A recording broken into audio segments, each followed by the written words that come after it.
What is going on, baseball fans? We have Yankees, Rays, Game 3. The Athletics take a pivotal Game 3 over the Astros today. The Braves take a 2-0 series lead against the Marlins. We got the Padres and Dodgers on later. We got the Yankees and Rays on right now. Let's watch some baseball, huh?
And what is going on, baseball fans? How are we doing tonight on this fantastic Wednesday evening?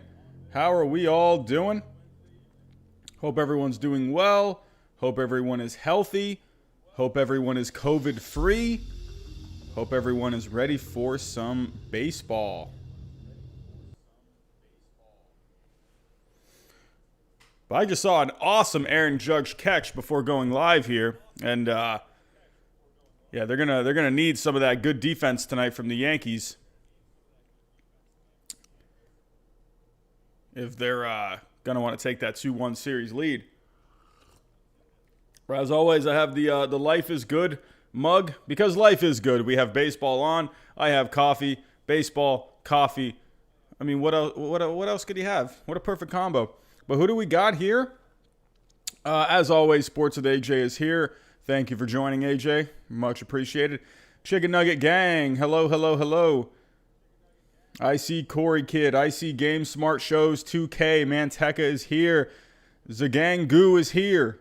Captain Eagle is here. But yes, I'm seeing some talk about the A's. We're going to get into that. Victor, what is going on, my friend? What is going on? I'm seeing 18 people in the chat. This is a better start than what we had yesterday. We do have some more subscribers with us today. We are up to 2,417 as of the last time that I checked. So we just keep slowly growing here on this channel. The goal is to get to 3,000 by the end of the World Series. As I've said a million times in the last, week or so. That is a bit of a stretch, but I think we can do it. We are within 600 subscribers of getting to that point. We're going to need a couple of days where the channel does blow up a little bit, but hey, who knows? Maybe it can happen. But yeah, as always, super chats are on. If you have a question or comment that you want to be highlighted in the chat and to pop up on the screen, those are available. If not, if you cannot do that at this time, please, if you can, just go leave a thumbs up on the stream. And as always, if you don't like my face, you can leave me a thumbs down as well.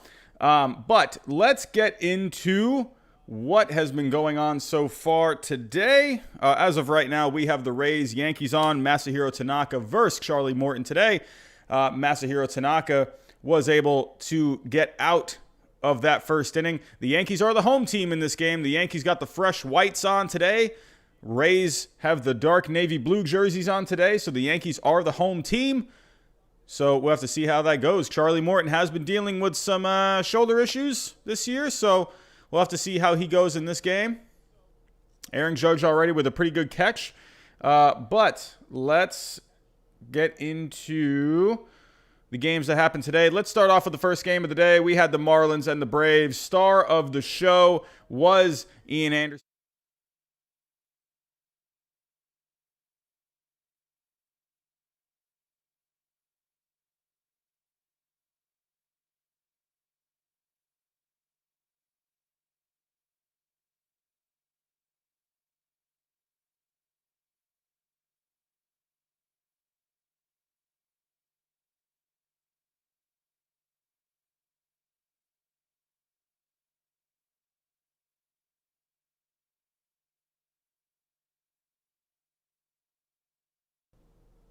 Why does this keep happening?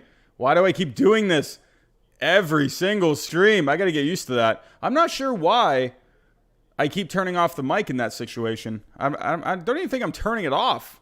It must have been from last night's stream, but I wonder why I'm turning it off. Apologize for that, everyone. I got to get in the habit of making sure that's on. So, anyway, as I was saying, Ian Anderson had a heck of a day today. 5 2/3 on the day, 5 2/3 on the day. 3 hits allowed, 8 strikeouts. Really solid day from the rookie, going toe-to-toe with Pablo Lopez from the Marlins, who, in my opinion, is their best pitcher. He had a pretty decent day as well. Made it into the 5th, 3 hits allowed, 2 earned. His problem today was the home run ball. Giving up home runs is never going to help you out. But they got home runs today from Swanson and Darno. Darno has just been hitting incredibly well in these playoffs. So Darno has been a huge addition for this Braves team, and it's really showing here. But overall, the Marlins offense just could not get anything going today. Braves not only just had a good performance from Ian Anderson, they had a good performance from the bullpen. Will Smith, who they brought in this past offseason, pitched a nice clean inning there at the end of the what the heck what am I saying? I need more coffee. Will Smith, who they got in the offseason, he pitched a clean inning. And then after him was Melanson for the save. So, but yeah, overall, not really an exciting game by any means. The scoring happened early. I mean, obviously 2-0 is a close game, but there wasn't really much going on in this game. So, but yeah, Braves got a 2-0 lead.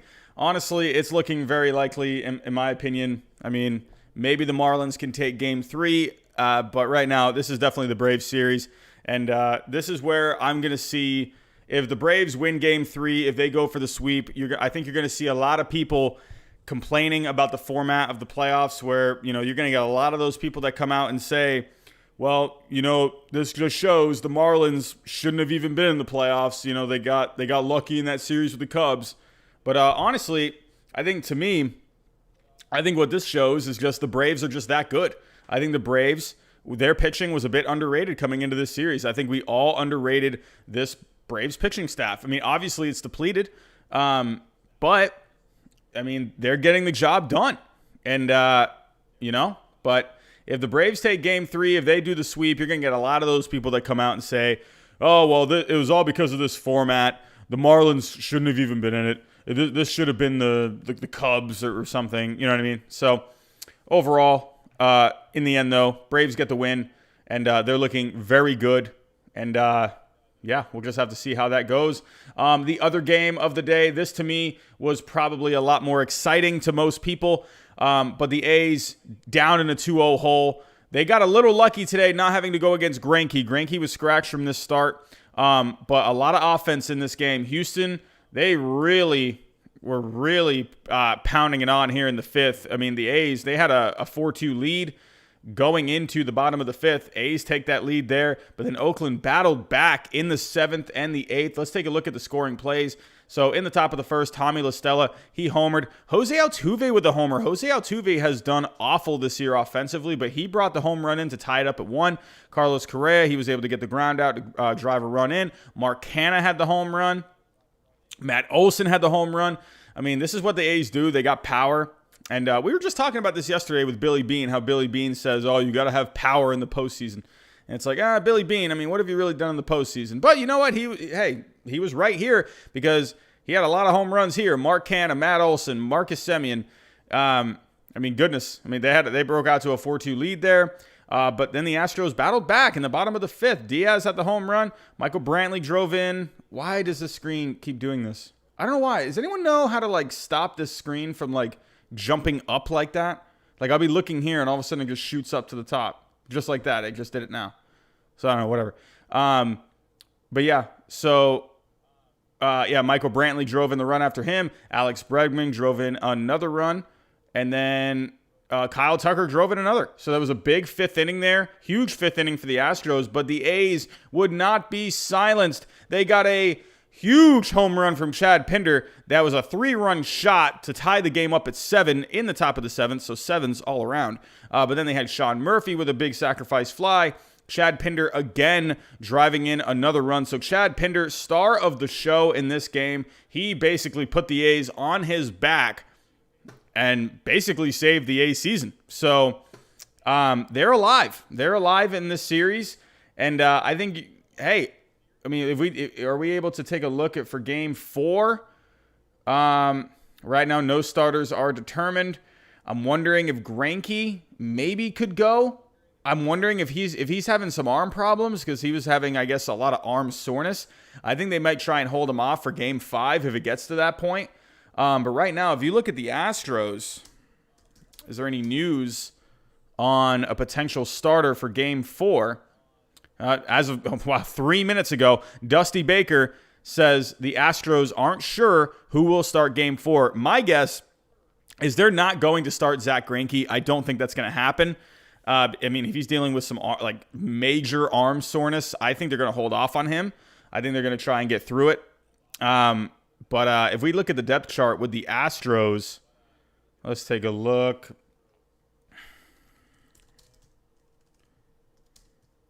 So right now, let's kind of take a look. We had Game 1. Game 1. Who started Game 1 for the Astros again? That was McCullers. And then Game 2, was that was Valdez, right? Yeah, Valdez. And then I think Urquidy started today. Let's actually take a look at the box scores real quick before I start jumping into Game 4. Right now, the Rays do have a runner on top of the second. So Masahiro Tanaka has been known for his postseason brilliance. So let's see how he does. Didn't fare very well against the Indians. He had to deal with the rain out a little bit. He was also dealing with the rain a bit at first, so that was kind of messing him up. And then having to come back after that rain delay wasn't good. So I'm very interested to see what Tanaka does today. But taking a look here, Urquidy didn't really have a great start today. Not a good pitching performance overall from the Astros today. I mean, nothing really going on. Luzardo, I mean, wasn't very effective today. I mean, luckily, the back end of that. Look at Hendricks today. 3 innings pitched. Hendricks, another star of that show. I mean, you had Pinder, but Hendricks, 3 innings out of the bullpen. That's nasty. Hendricks is going to get himself a fat contract this offseason. Absolutely going to be a nice contract for him. He is awesome. Whoever ends up getting Liam Hendricks, they're going to get a star, man. He is good. Liam Hendricks is awesome. So, but let's see. So they've used Urquidy, they've used Valdez, and they used McCullers. So right now, if we take a look at the Astros depth chart, kind of taking a look at who they have, I think you could see a Christian Javier go. I think that's possible. I mean, I'm guessing right now if he hasn't come out and said Greinke, if he has not said Greinke starting Game 4, I just don't think he's going to start Game 4. I think they're going to save him for a Game 5. I think they're going to hold off on him, give him as much rest as possible. I could see Christian Javier going Game 4. That's kind of what I'm thinking. Has he pitched at all in this series? I think he pitch. He pitched a couple days ago. He pitched an inning. I would expect Christian Javier to get this start for Game 4. I don't see who else you could turn to. Again, I think you got to hold off on Greinke if you want him to be, I mean, who knows what's even going on. Let's see if we can get an update on Zach Greinke with his arm. It says here, no structural issues, according to ESPN, MLB.com. But as of right now, postseason status remains unknown. So that's as of 6 hours ago, the Houston Chronicle reporting. MLB.com, if we take a look here. So Astros manager Dusty Baker said Wednesday veteran right-hander Zach Greinke was told by a doctor there was nothing wrong structurally with him after coming down with arm soreness in recent days. Still, Baker wouldn't say if Greinke would be available to pitch if the American League Series stretches beyond Wednesday's scheduled Game 3 against the A's at Dodger Stadium. Baker said Greinke, who came down with arm soreness recently, threw off flat ground at Dodger Stadium following Game 2 on Tuesday and did well. There remains a chance that the Astros could start Greinke if there is a Game 4, but Baker said the best case scenario was trying to close out the A's and give Greinke more time up. So as I literally was just saying, this is basically what I was just saying right here. Christian Javier, maybe a candidate pitching game 4 because he's only thrown 1 inning. I'm guessing you're going to see Christian Javier. If you got a guy dealing with some arm soreness, I think you got to hold off on him health-wise. So, yeah, I could see Christian Javier getting the start, and then hopefully, for them, the bullpen can kind of bridge the gap to a series win. I think that's their best case scenario right now. But overall, exciting game today between the A's and the Astros. Pinder, Hendricks really coming through for the A's today. Big performances. You need those big-time performances in the postseason. So, but yes, for tonight, before we start settling into this Rays-Yankees game, right now the Rays do got 2 on. There's 2 outs, top of the second. Taking a look at the Padres and Dodgers for tonight. Actually, well, let's go over the game last night. I did not stay up for this. I had to get some sleep. I was getting tired. But the Dodgers, before we got off the stream last night, the Dodgers were getting no hit. So, and then they really came alive in the 6th inning there. Dropped a run in the 5th, and then they just really just came out and just started hitting. So if we take a look at what was going on, Cody Bellinger, he was able to reach on an error. That was able to tie the game up. But then Corey Seager, Turner, Bellinger, they all came through there. And that ended up just being all. And then there was the wild pitch where they drove in another. So overall, I mean, this Dodgers team, I mean, they don't have to blow you out every single game. As long as they get enough pitching, they can get some runs across the board. So if we take a look at the final box scores, Buehler did not go very long. He went 4 innings, but that's where the advantage of having a guy like Dustin May is. He can come out of the bullpen, throw 2-3 innings, and he's going to be, for the most part, be pretty solid. But then the bullpen the rest of the way for the Dodgers was just solid. Big story of this game was Mike Clevinger. He had just 1 inning. He came out with an injury of some sort. Let's actually see if there is any information on Mike Clevinger as of right now. I guess as of right now, there's not really much going on. It says right here, Padres ace Mike Clevinger, according to Dodgers Nation, says that he is not done with the series yet. That is interesting. I mean, I don't see how you could say you're still good to go. According to Bill Shaken, Mike Clevinger said he felt it started to become a grind from the second pitch to Corey Seager. I'm not giving up on pitching again this series. Clevinger said the discomfort feels like bones hitting in the back of my elbow. I mean, I don't know. That doesn't sound very good if you ask me, man. You got something going on with your elbow and you were out with an elbow issue prior? Dude, it's fine and dandy to say you're not going to give up, but I mean, what else are you going to say, really? You're a competitor. But realistically, you're probably not seeing Clevinger back in this series. So, Lee G, yes. He did throw today. Greinke did throw on flat ground today. Baker said he was feeling pretty good. For my thinking, just my personal opinion, they have not said if he's starting Game 4 as of yet. I feel like if he was starting Game 4, they would have said it by now. To me, I think they're holding off on him. I think they're going to hold off for him until a possible Game 5. If they can, they're just 1 win away. So I don't think you can really risk his health at this point. I think you got to go like a Christian Javier Game 4. I think that's what you're going to end up seeing. So, but this is where you are starting to see where these games are back to back to back to back to back. You're not having these off days in between. They're in the bubble, and there are no off days in these series. And this is where you're starting to kind of see these kind of things pop up a little bit, where Zach Greinke, they're not working with that much time. So that's where I think this really, if you have a day off tomorrow, let's say they had a day off tomorrow, I think if you had the day off, Greinke could possibly go a Game 4. So this is where it's getting a little, iffy, for these starters and whatnot. There's no off days. So that extra day is that's already getting to the Astros here. So who knows? If they had this off day, they probably maybe could be starting Greinke in a Game 4. So, but yeah. But for the Dodgers, they were able to take Game 1 last night.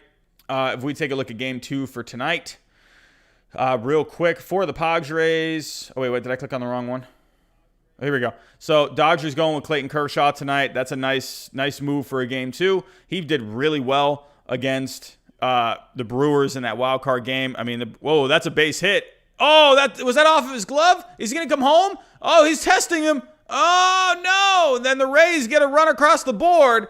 Perez drives in a run, and the Rays have a 1-0 lead. It looks like that bounced off of DJ LeMahieu's glove. Did that bounce off of his glove? I couldn't quite get a good look at that. It looked like it did. It looked like it nipped it or something. Yeah, just nipped it. Wow. Oh, the baseball is a game of inches. It's a game of inches. But let's take a look at the pitching matchup for the Padres and the Dodgers. We got Kershaw going tonight. Like I said, he did really well against the Brewers. Zach Davies, he's going for the Padres. He's probably their best pitcher left without Clevinger, without Lamet.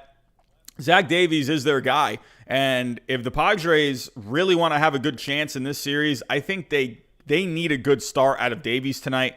And I don't know, the way Kershaw looked the other night, though, I mean, granted, that was a pretty bad Brewers offense. This is a much better Padres offense. But the Padres offense wasn't able to do much last night against Walker Buehler and that bullpen. So, hey, they got shut down last night. We'll have to see how it goes tonight. Let's see if those Padres bats can wake up a little bit.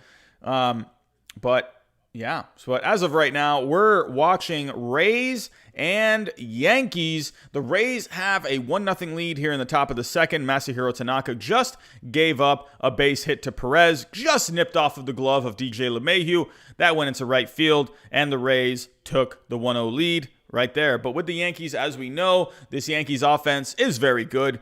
No lead is safe against this Yankees lineup. So, alrighty, how are we all doing?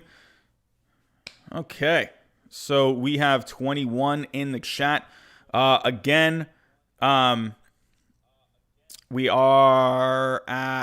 just a little over 2,400 subscribers. So we're on the road to 3,000 subscribers. And one more time, super chats are on. They are available if you want to have a question or comment highlighted in the chat and to pop up on the screen. That is available. If you guys can, please just go ahead and like the screen. What am I saying? Like the stream, give a thumbs down if you want to as well. That is okay. But how are we doing? Bruce is here. Bruce is doing good. Chicken Nugget going to be back in 10 minutes. Rotation overall. AJ, I agree. Right now, this Padres, pitching staff without a Clevinger or a Lamet, it's looking a little limited.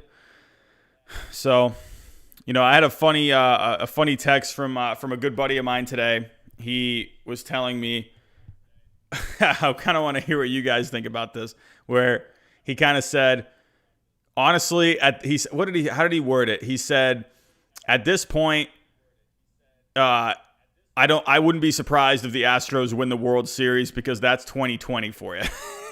Could you guys imagine? Oh my goodness. 2020, I mean, whatever. At least if the Astros did win it all this year, at least we know that there would not be any cheating involved. So, but goodness, could you imagine the Astros winning the World Series this year? That would be insane. It would be absolutely insane. Like 2020 would be the worst year ever. So, Game Smart shows 2K. Who do you have winning the World Series? In my predictions, I had the Dodgers winning the World Series. My path to that World Series is a little messy. I had the Twins getting to the World Series. That was a terrible pick. Should have stuck with my gut. I had Yankees. Before the season started, I had Yankees Nationals getting to the World Series. I had the Dodgers getting knocked out in the NLCS. So yeah, I'm not very good at picking teams to get to the World Series, it seems. So it looks like I have some work to do this offseason. I got to work on those predictions. So, thoughts on Dodgers Padres today? I mean, right now it's really going to come down to, can Kershaw keep up that performance that he had against the Brewers? The Brewers that's a really bad offense this year, and is he going to be able to keep it going against a much better offense with the Padres? Zach Davies, on the other hand, it kind of almost feels like the Padres season is on the line here. I mean, they would only go down 2-0, but the Padres pitching depth is just not very good. And when your best guy right now at the moment is a guy like Zach Davies, who, no disrespect, he's had a decent year this year, but he's not a Lamet. He's not a Clevinger. So, I mean, unless you somehow got Paddock to turn in a gem, and then who else? I'm going blank on who else is on the Padres, but it just feels like if they do lose tonight, it feels like that's pretty much going to be the end of their season. I just can't see them coming back if they fall down 2-0. That would be really hard for me to see. Maybe like they could come, win a game, kind of like the A's today. They won Game 3 today, but I don't know. It would be hard to see a Padres team coming back against the Dodgers. But we all know how the Dodgers have been in the postseason. So, have to wait and see. But yeah. So let's get this game on. Let's get the audio on.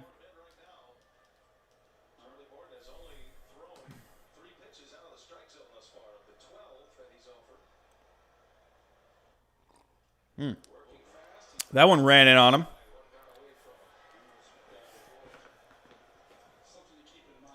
But coming up, they got Giancarlo Stanton. He has had a crazy postseason. He's got 5 bombs already in this postseason. I think he's got a home run every single game. He had a home run in each of the Indians games, and then he had a home run in each of these games, I believe. So Luke Voit looked like he read that out of his hand pretty well, because didn't really get a good part of the bat on it.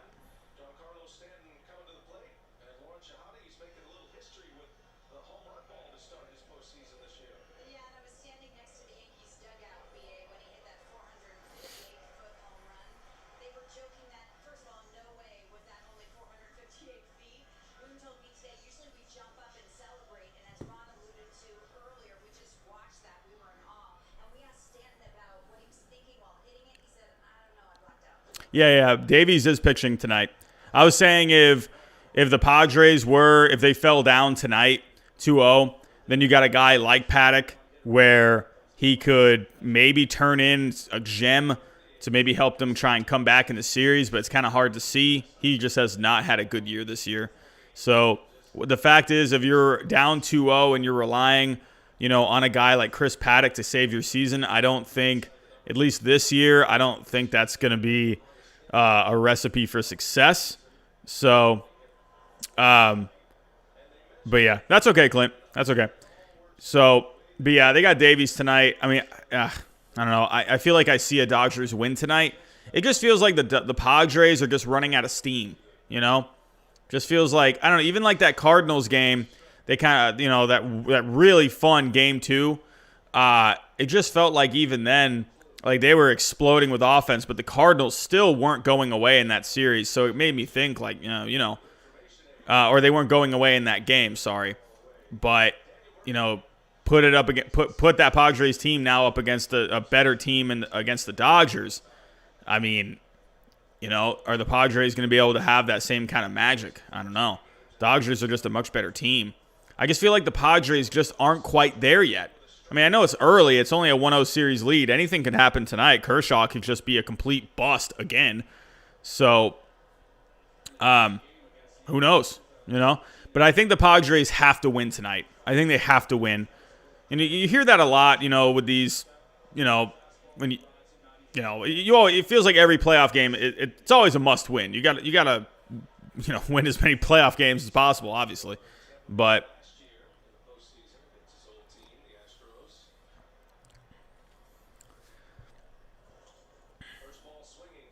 yeah, Lee G, that's a interesting.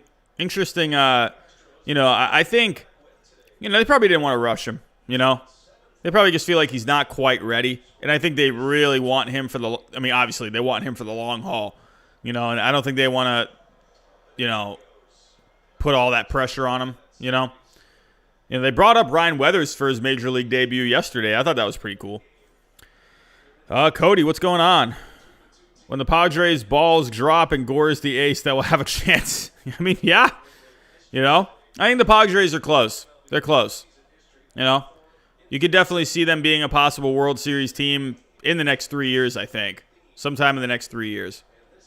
I think you're going to see a National League, the two top dogs being the Dodgers and the Padres, kind of like Red Sox Yankees years ago.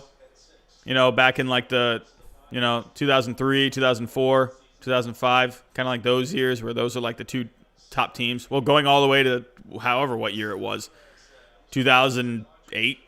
That was when the Rays finally came into the picture. So I think Padres, Dodgers, they're going to be two really good teams. Braves will be right there as well. Yeah, Ernesto, I feel like they got a lot of pieces in that system that could end up being really good for that bullpen. So I feel like that bullpen is going to get better over time, just from within. That farm system, man, is just so good. So I think that bullpen is going to get better. If they can just keep adding, a piece here and there, like free agency or with a trade, and I think the Padres will end up having a good bullpen. Charlie Morton is looking pretty decent here. I'm not going to lie. His velocity is looking pretty good. Yeah. Just struck out Urshela. Gio the Wall Urshela. Holding him hitless so far. Charlie Morton's looking pretty good. You haven't really seen, they were kind of getting to Snell and Glasnow a little bit. But Morton has looked very good so far through a couple. But you cannot turn your eyes away from this Yankees lineup. That is for sure. I will be honest here. I feel like these games lately, they've been they're kind of starting off pretty quick. Like you find that you're in like the third or the fourth inning relatively early. And then, like an hour, you're already into like the fourth inning. But then it's like, it just like drags after that. So it'd be nice to kind of see like a quicker game tonight. Not because I don't want to be here. That's not what I'm saying. But like just to kind of see. I feel like these games have just been slightly dragging in like the second half of the game. So it would be nice to kind of see a quicker pace tonight. Because we haven't really seen a quicker pace game. I'm still, I think, dying on the inside from that Yankees-Indians game that was going. I think went like, how long did that game go? Like 5 hours, it felt like.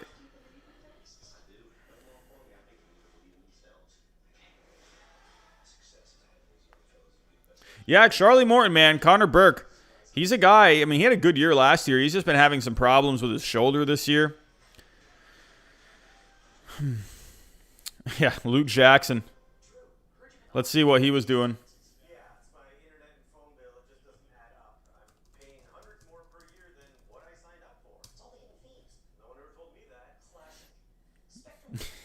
Not having a great year this year, man. 6.84 ERA, 26 innings.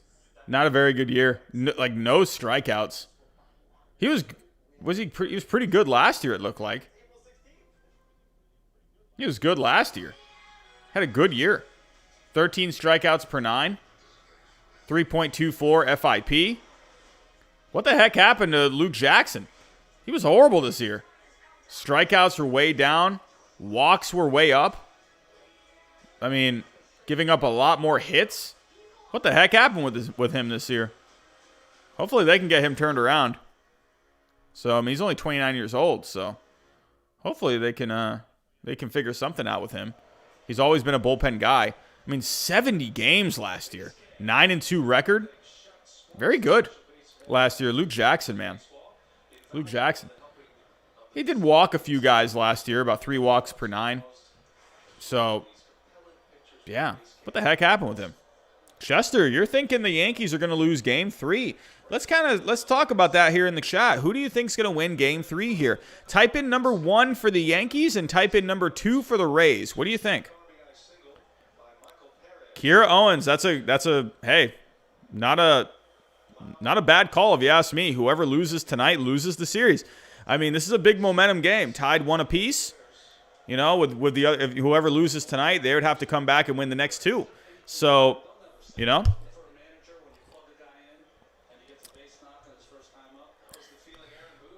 looks like we got more 2s. Looks like we're going to be leaning towards the Rays. Oh, that was a check swing. Got him. Oops, I'm still on Luke Jackson here. Luke Jackson, I don't need you right now, Luke Jackson. Here we go. Yeah, Randy Arozarena coming up. He has had a very good series so far. He has been awesome in this series. He has been hot. Goodness gracious. 588. Oh, wait, is he hitting 588 or is he hitting 667? Oh, let's go to his page. Okay, both of those numbers were like completely wrong. Oh, and he just got a base hit. Are you freaking kidding me? Randy Arozarena, man, got him in that trade with the Cardinals this past offseason.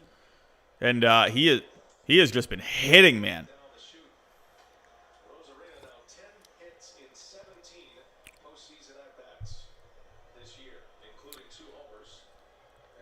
Boss, yeah, man. Houston, I think if Houston loses tomorrow, that's a lot of momentum for the A's, man. And anything can happen. Randy Arozarena, man. Another base hit. Another base hit. He is just nasty. In this postseason, he's hitting 563 overall. Take a look at his game logs in this series. Dude, I mean, he's been crazy. He's, counting tonight as well, he's 5 for 8 in this series. 5 for 8, hitting 625 in this series. He's got a couple of home runs, a couple RBIs.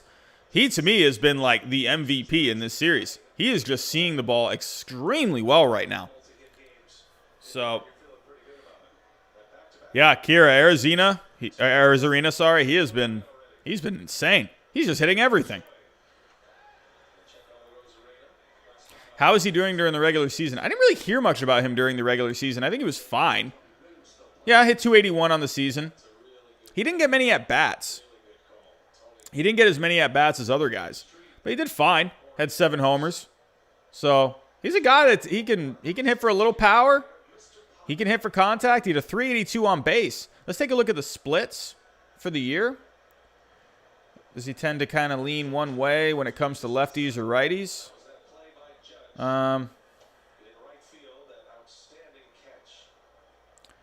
So he's much better against lefties. Hit 400 against lefties on the year.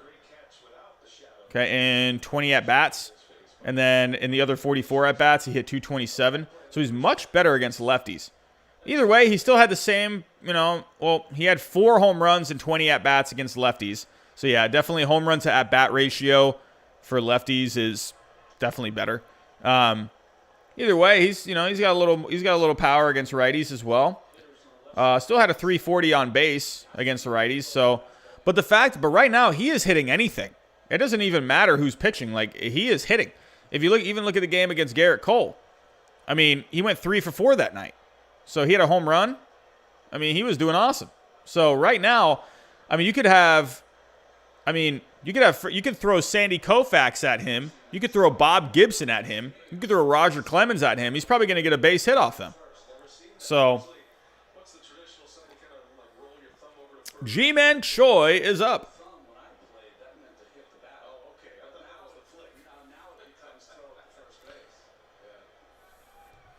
Alrighty, we got 26 in the chat.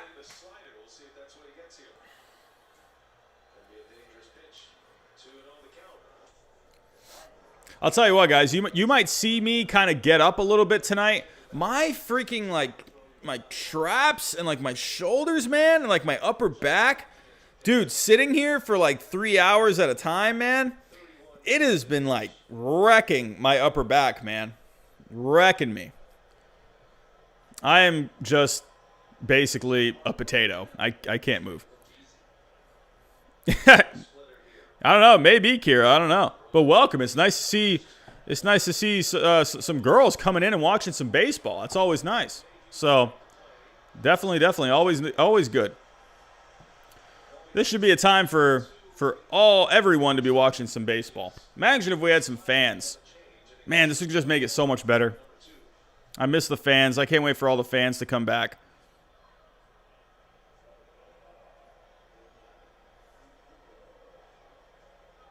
I didn't know what Tanaka was doing there for a second. Thought he was about to do the Pledge of Allegiance or something. The national anthem.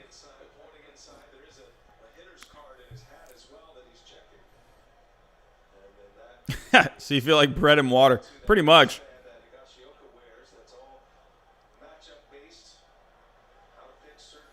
Bears Arena is on second. Ji-Man Choi. Wait, is this still Ji-Man Choi? Again, my cable is off. Wait, is this Sasugo up here? Okay, yeah, I think we're good now. Yeah, Ji-Man Choi did ground out. They got 2 outs now. Yoshi Sasugo is up.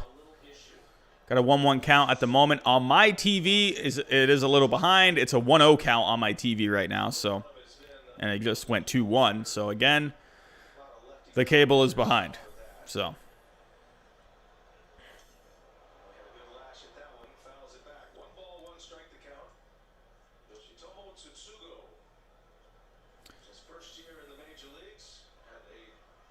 Let's take a look at Sasugo.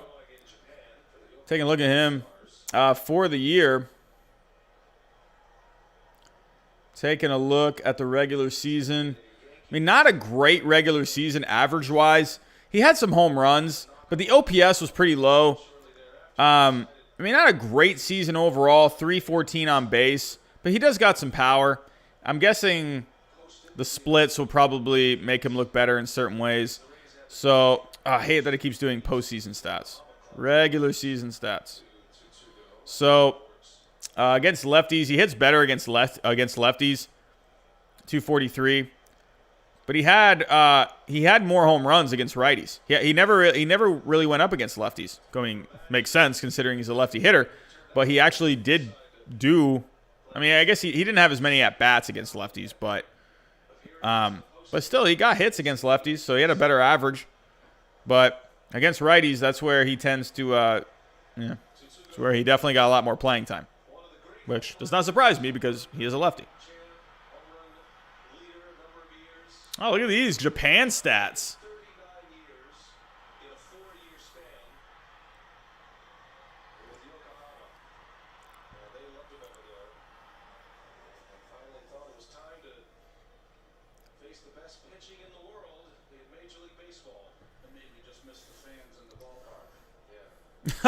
Yeah, that commentator that just said probably a few seconds ago for you guys when they were just watching all those Sasugo highlights, the commentator for TBS just said that made me just miss all the fans in the ballpark.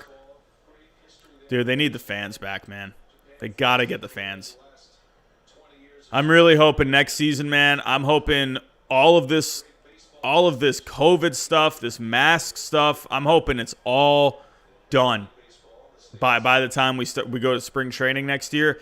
I really think you're going to see for next season, honestly, I think next season could end up being a very memorable season. I think just coming back, having fans back in the stands, like a full crowd, I think that's going to be very memorable. I mean, it's nice that the players are playing this year. It just never felt right. It just never, not right. I don't want to say like, that's not the right word. It didn't feel, it was weird. Like there's no fans. They had a 60-game season. I mean, obviously we all know it's been completely different. But I think next year, I think you're going to see a lot of people really hyped up for next year. I just think people want things to go back to normal. You got all the election stuff going on. I think that's on a lot of people's minds. They got the vice presidential debate on tonight. I think a lot of people, I'm wondering how the ratings are going to do for these games, especially with that debate on tonight. So, I think next year, I think we're really going to see, I think baseball is going to be alive in 2021. It's going to have, I think next year is going to be a good season. I think people are just going to be pumped to just get back to the stadium, get back to the games. I miss that. I miss being able to go to a game. I miss being able, to, just go to games. I mean, honestly, I love going to games. I love going to baseball games. I don't go to as many as I would like to. I live in Orlando, so it takes me about an hour, 15, hour and a half to get to Tropicana Field.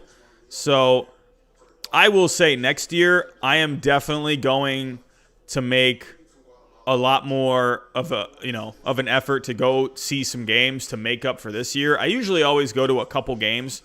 Just with work and whatnot, it's always kind of hard to, be able to go to games like when it's like an hour and a half drive. So, but yeah, next year it's gonna be fun next year. So.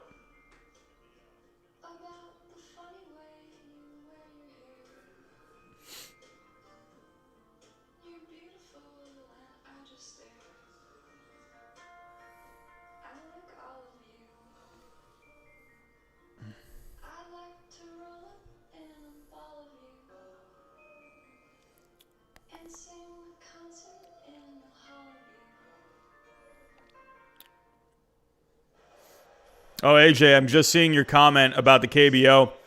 Yeah, Lotte Giants fan. Man, they got off to a good start this year, and they really just kind of tumbled. The KBO was a nice distraction. It's always going to have a soft spot in my heart a little bit, just because that really it felt like it saved my channel. I felt like my channel early on, I just was not. Dude, the subscribers were coming in so slow. I think I got maybe, I don't know. I don't even think I got 100 subscribers in the months of March and April. It was so slow at that point, man. It was awful. And the KBO came back around, and that was like a spark. It was like a shot in the leg, and that really helped my channel, man. So I'll always be appreciative of the KBO. Bringing baseball back to the world, that was cool. And it kind of gave you a chance to really look at some other teams throughout the league. I always knew there were teams out in Japan. I always knew that. But Korean baseball, I never really had, I didn't really know much about it. So that was kind of nice. It was a nice distraction. I think ESPN really dropped the freaking ball with it. I think they could have really, it just the way it felt with ESPN, it just felt like they didn't really even care about it. Felt like they didn't care. So it just felt like, all right, guys, no baseball at the moment, but we got KBO on in Korea. Let's just get this. That way we can put something on the TV. It just felt like a money grab. The commentators weren't even ever talking about baseball while it was going on. They were just talking about stuff in Korea. They were doing Zoom interviews. It was stupid. It's why are you even having the KBO on? You might as well just have reruns of freaking Sports Center. It made no sense. It just felt I'm not trying to get crazy about it, but it just felt very disrespectful the way they presented, everything with the KBO. It just felt disrespectful because they weren't even paying attention to the game. They didn't really care about the players. They didn't really care about anything. Which, granted, what are you going to watch? Major League Baseball or the KBO? Obviously you're going to watch MLB. But, the fact that the KBO, they were the first league really back in, all of sports. At least one of, the, more well-known leagues, I guess. I don't know if well-known is the right word, but I don't know. That to me, it just felt like a slap in the face to the KBO a little bit. They got the rights to it, and or they got KBO to be able to agree to broadcast the games. There was something else too. ESPN was like, "Oh, hey, do you mind if we just air your games without paying you or whatever?" And the KBO was like, "No, if you want to broadcast our games, you're gonna pay us." There was something going on like that. That was crazy to me. I don't know. I just don't like ESPN very much. I think it's a hot pile of garbage. ESPN has really just fallen off. It's not the same, and they just refuse to change. They refuse to change, being so heavy on the politics. They,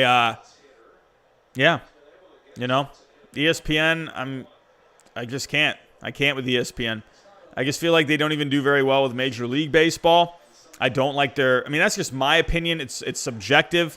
These are just my feelings. It's, whatever. But I just feel like when you look at the way TBS presents their games, and Fox to me is my favorite. I think just those, personally, I think they just do a much better job at just talking about the game. ESPN, I feel like they like to just have like all these casual conversations with you. I want to watch baseball. Talk about baseball. That was what like I didn't like about the KBO was they were interviewing people like the entire time. And it was like they were just interviewing people about Major League Baseball. And they were interviewing people living in Korea. Like there was one girl, like it was blowing my mind that they had a game going on. They had like literally like this split screen. A split screen. And on one half you had the game. And on the other half, you had some girl in Korea who was walking around like with her phone. And she was just like showing these commentators like all of these different things. Like somewhere that she likes to eat and like some like it was like, okay, this is great. I appreciate that you're trying to, you know, talk about the culture. But like you could do this in maybe like I don't know, like she was spending like the entire game like talking about Korea. It's fine if you want to do like, you know, maybe like a minute clip or something of like showing some stuff around, you know, and whatnot. But like you're sitting there and just basically giving a tour of Korea while there's a game going on. And they weren't even talking about the at-bats. They weren't talking about anything. And so that was blowing my mind. And that to me was where I basically just stopped watching the KBO because I was like, you know what? If I'm going to watch the KBO, I want to be able to watch it with a better broadcast. And ESPN, they just felt like they never really cared about it, unfortunately. So, sorry, I've kind of rambled on about that. But yeah. So, what are you guys talking about?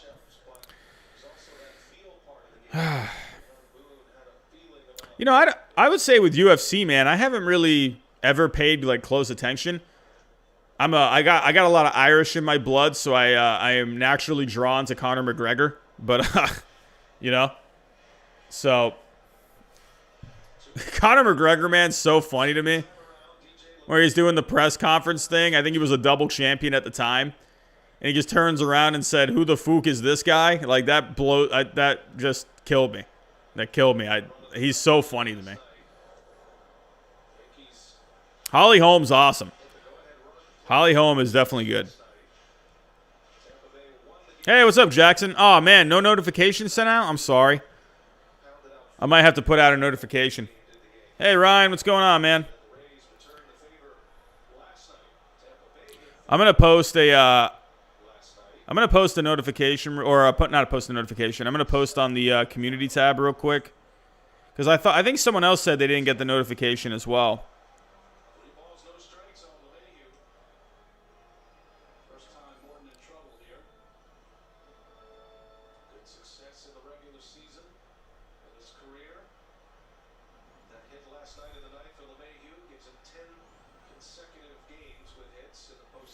All right.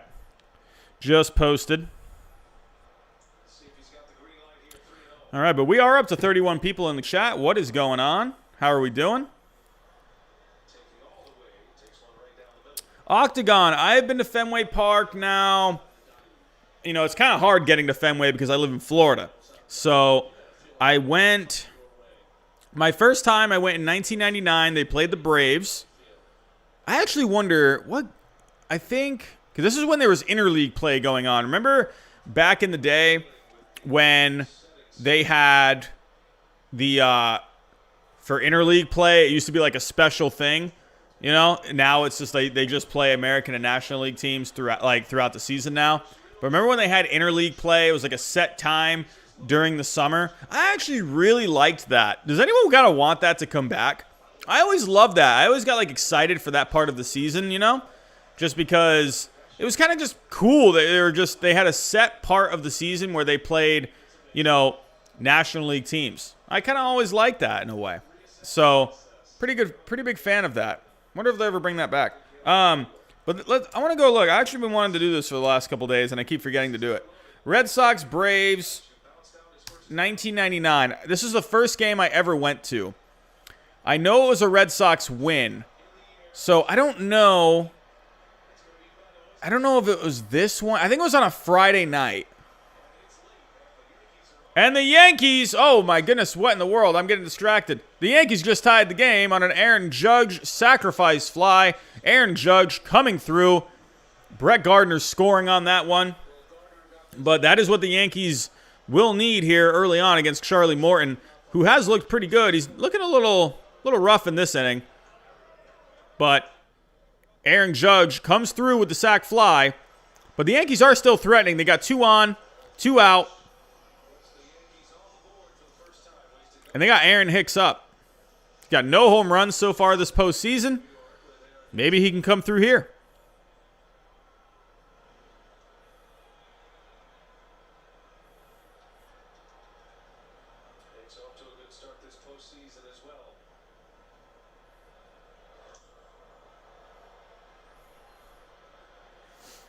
You know, it's funny seeing these Yankees home jerseys. First off, because it's not Yankee Stadium. And second of all, the Yankees have been the away team every single game so far in this postseason for the games that they've played. They were the away team for the Indians, and then they were the away team for the first 2 games of this series. So it's funny seeing these Yankees white jerseys. But Aaron Hicks, he is up. 225 average on the year, 6 home runs. Doing all right so far this postseason. Hitting .571 in this series so far. But this is kind of where the Yankees can do well. They ranked 5th in home runs this year. Any moment, they can just put one in the seats. This could be a 4-1 game before you even know it.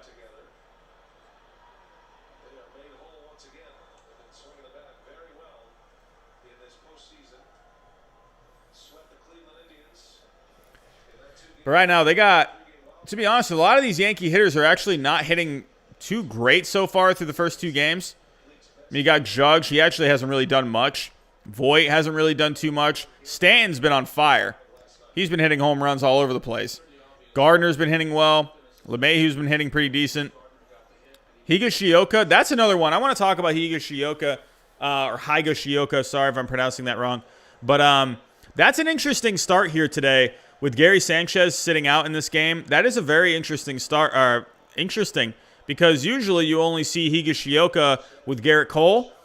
But he's got the start here today. And I think that to be really just shows that Gary Sanchez has just not been good. He's not been good. He has just not been hitting anything at all. Right now, it just seems like he's kind of late on balls. He's swinging and missing on a lot of stuff. I think Higashioka, he's just hitting better as of right now. I think you got to go with him as of right now. He's going to give you better defense. He's going to give you a better game for the pitching. Pitchers just seem to do better when he's there. That's what I kind of noticed. And to me, if he's catching Garrett Cole, if he is the guy that catches Garrett Cole consistently, I mean, to me, I think if you're good enough to catch Garrett Cole, then you're probably good enough to catch all the other guys. And I think to me, they got to ride the defense with him. They got to ride just where he's going to give you value, and that's behind the plate. And if you can just get anything else offensively out of him, that's just a plus. Right now, I think last night you had Sanchez last night not really play all that great defensively. He had a couple pass balls. Gary Sanchez, to me, he's not, to me, a very athletic catcher. He just seems, I don't know, the guys kind of steal on him a lot. He's got a good arm. He can definitely throw some runners out. But right now, I think you got to go Higashioka. I think he's going to give you better defense, and he's going to give you just a better game with the pitchers. So that's what I think. Yankee fans, I'm not sure if you guys agree. I think they got to stick with Higashioka. I think they got to stick with Sanchez off the bench, have him come in against some left-handed pitching as a pinch hitter, maybe start a game against lefties. That's the only way I would have him come in this game. Pinch hitter or start against lefties. I don't think you gotta get his bat really in that lineup right now, unless it's like in a certain situation. Mike McCollum, what's going on? Yeah, AJ. I agree. I'm glad you agree too, man, because I think Gary Sanchez is, in my personal opinion, I just think he's very overrated. He's got a lot of power. He can just drive the ball, man, and when he's hot, he's hot. But he's very streaky, and right now he just seems to be in a cold streak. And I think right now the Yankees, they got to go with what's best for the team, and that's better defense, and that's better pitch calling, better framing. Nick, what's the best game I've ever been to? I mean, if you were to judge by the best game, to be honest, I think you could say the best game, not maybe for the Red Sox, but I went to a Red Sox-Rays game back in 2009, and that was when the Rays, they were coming off, going to the World Series. They had Evan Longoria. It went to the 13th inning, and this is when we had Takashi Saito. I don't know if any of you remember that name. He was a very good relief pitcher, back, 10, 15 years ago. But the Red Sox had him, and yeah, that game went to the 13th inning, and Longoria hit a walk-off home run. That sucked for me, hearing all the freaking horns and the freaking cowbells. That drove me nuts. I can't stand being at Tropicana Field. But Rays fan, I will say one thing Tropicana Field does well at, if you're the away team, if you're a fan for the away team playing the Rays, they are going to make your experience as horrible as possible. Anytime the Rays score, they make it loud.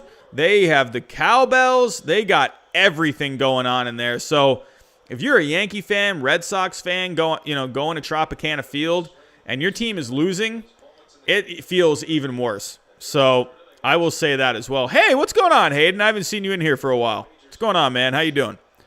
But that honestly could be one of the better games I've been to. I just went to Fenway Park last year, and they played the Texas Rangers. We were down, I think it was 5-0 early, but then we were just hitting solo shots all over the place, and we ended up coming back in the 8th inning and winning. So I thought that was pretty cool. Hey, Lil Drippy, what's going on, man? How we doing? Yeah, Hayden, this is definitely a close game. Yankees ground out with the bases loaded. Luke Voit could not come through with the bases loaded there. Could that end up being something you look back on by the end of this game? We'll have to wait and see. That's cool, Hayden. Hayden, man, what part of Florida are you moving to? I've been living in Florida now since I was 12, so the last 18 years.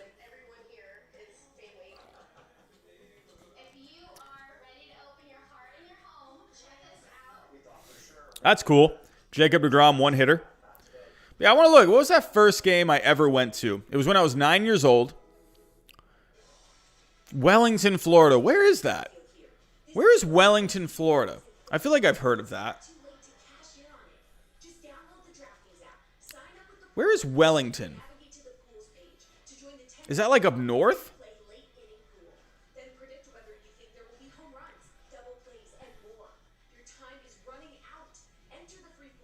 Oh, it's down south. I used to live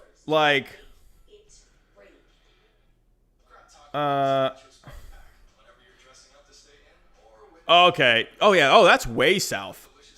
Oh, that's way south from where I used to live. I live in Orlando now, which is more north. So that's Central Florida. I used to live in Vero Beach. So that's probably an hour away. No, probably an hour and a half away from that, if I'm doing the math correctly. No, probably 2 hours. That's a 2-hour drive from where I grew up. I grew up in Vero Beach, Florida. But yeah, you're going to be right near Boynton Beach.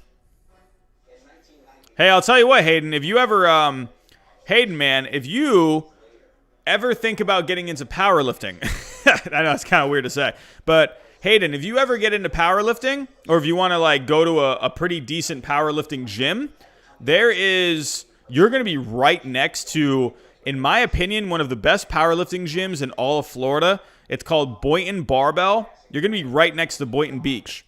So I'm telling you, there's probably one of the best powerlifting gyms in the state of Florida is right near where you're going to be living.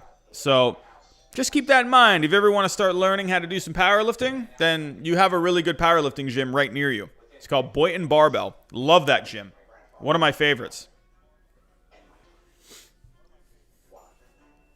House tour? Hope you don't mean me. I definitely don't have a house. I have my little studio apartment here. Robbie, who do you think is winning game 2, Dodgers or Padres? I'm going Dodgers. I think the Padres maybe get a couple runs off of Kershaw. I'd say 6-2 is a pretty good score, I would say. Yeah, Davies, man. I feel like that sounds about right.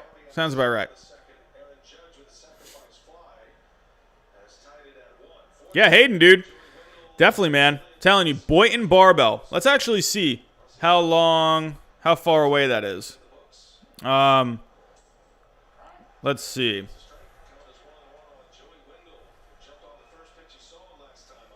Boynton Barbell to Wellington. Oh, actually, it's like 30 minutes. Wow, really? 30 minutes. It doesn't look that far. Interesting. Well, it's like a 30-minute drive. So if you ever feel like driving 30 minutes to go to one of the better powerlifting gyms in the state of Florida, well, now you know. So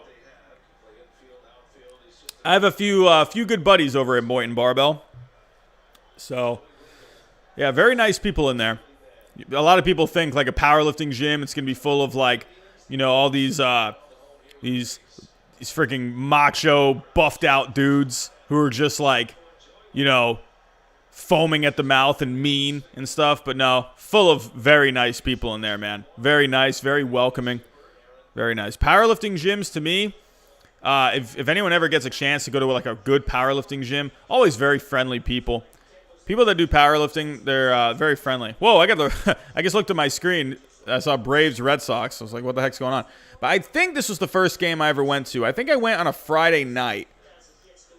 I think this was it. It was a 5-1 game. So this was for my birthday. This was for my 9th birthday. My first ever trip to Fenway Park. It was a win. Look at the Braves, man. They had Brett Boone, Chipper Jones. I mean, honestly, this was like a good game to go to because the Braves were good during this time. The Red Sox are playing well at this time, too. This is actually a pretty good game to go to.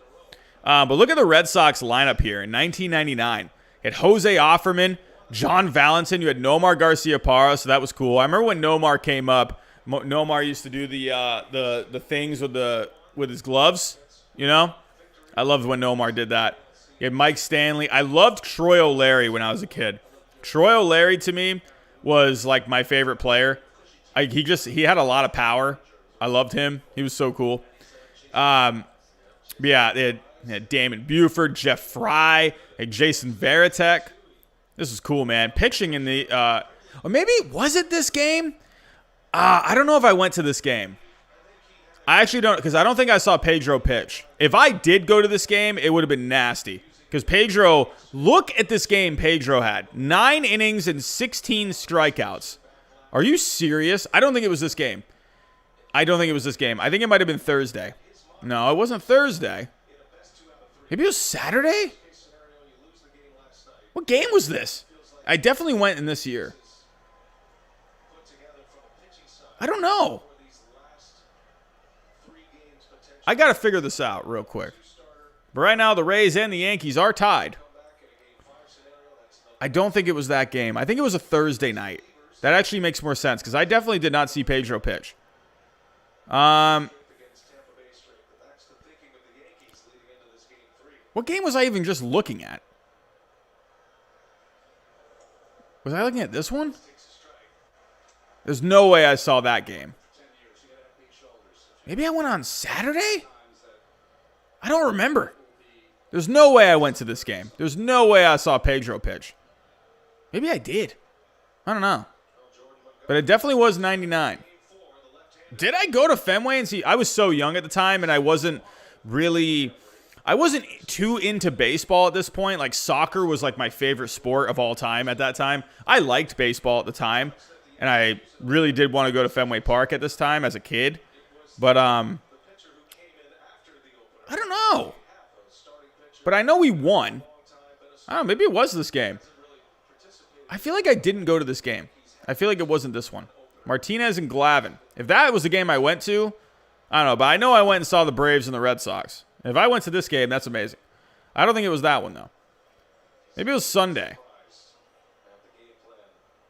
I don't know. Whatever. Either way, that was my first game in 99. Not sure which one. I guess I saw Pedro and Glavine pitch. So,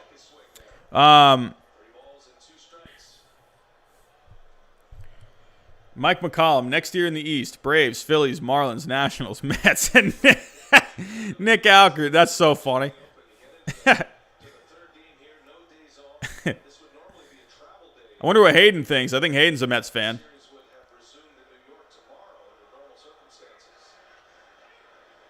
Oh, that's going to be cool, Hayden.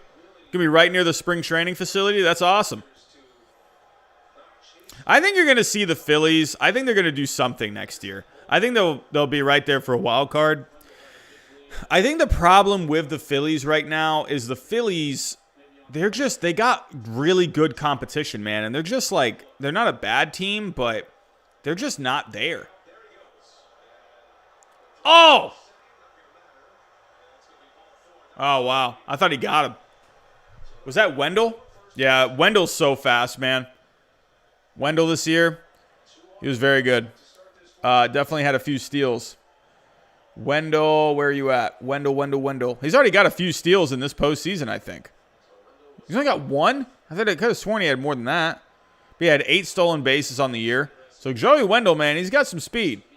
So he's definitely a guy you want to keep off the bases. Oh, it just says on game day that Kiermaier just hit a home run. Oh, what a blow. Oh, my. Oh, it's not on my TV yet, but Kiermaier just hit a 3-run home run. Oh, wow. Oh, man. See, this is what I hate about my cable being behind game day is I just saw the home run flash on game day, and I haven't even seen it on my TV. So that's a big blow right there, man. Looks like Tanaka. Wow, Tanaka missed that spot. Whoa. Tanaka really missed his spot. He was supposed to go outside and away on that one. Wow. He left that like dead center. Like a little on the inside. Oh, horrible spot to put for a lefty. Horrible. That is like the wheelhouse for a lefty. Like right there on the lower inside corner. Oh, right at the belt. Man. Jackson, what's going on, man? How we doing? Wow. Big shot there for the Rays, man. Big shot. Look at where he missed. Oh! Tanaka, I think, had his mind on Wendell too much on that. If you looked, he was set there for a while. I feel like Tanaka should have stepped off in that point. You know, because he was just standing there, and he was looking at Wendell like a few times. I think Tanaka shouldn't have. I think he should have stepped off. I think he got way too distracted with Wendell. I don't know why, man. Dude, it's like, at this point, you got a guy on second, like Wendell. All right, if he steals third, like, dude, just focus on the batter. Focus on the batter. Look what happened. He had way too much focus on Wendell, and he missed a spot. So, Robbie, what made me get a tattoo? You know, getting all of this on my arm, and it goes like all the way up to my shoulder. So it a lot of it's like kind of personal with me. I've always wanted something that kind of told a story kind of about my life a little bit. Not like I'm some wise old man, but I don't know. I kind of just really wanted something like, I don't know, kind of painted a little story about myself, you know? It's all like Celtic. So there's all these different symbols going up my arm and whatnot. So, yeah, you know, I just like tattoos as well. So I actually have I have a very dorky tattoo. I actually have one tattoo on this shoulder that no one has. I don't think there's no way any of you have ever seen it. No, not really many people know I have a tattoo on this shoulder here. I want you guys to guess what this tattoo is. Can you guys guess what this tattoo is on my right shoulder? I got this tattoo when I was 17. It's the most dorky tattoo on the planet. I almost don't even want to show you guys.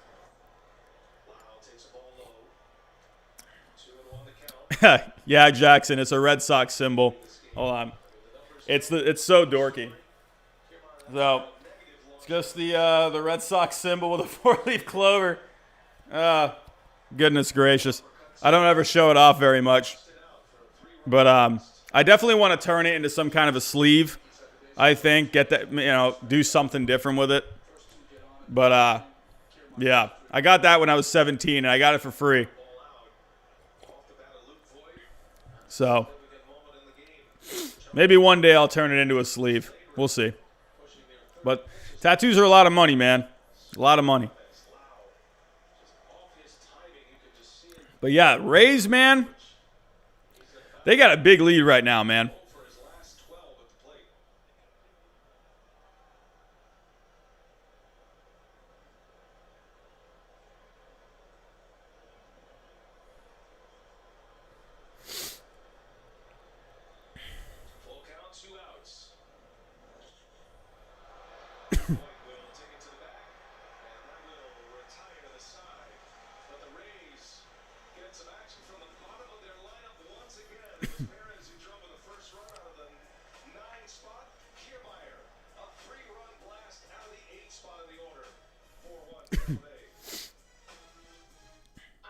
James, what's going on, man? How you doing? Robbie, do I have a pet? No, I do not. I would love to have a dog at some point. I'd love to have a dog. Come on, Kira. Boston's not that bad. Come on. Come on, look at the beautiful Fenway Park. Look at it. It's beautiful.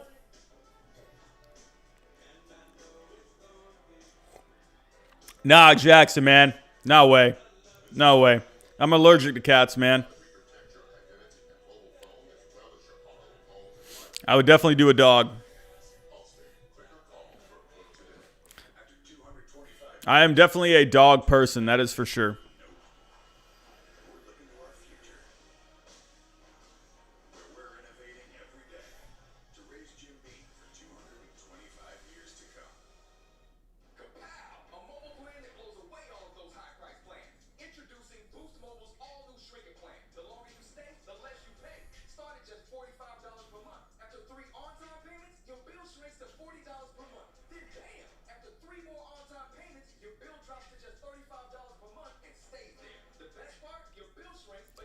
All right, well, in that half inning, the Rays really did some damage right there.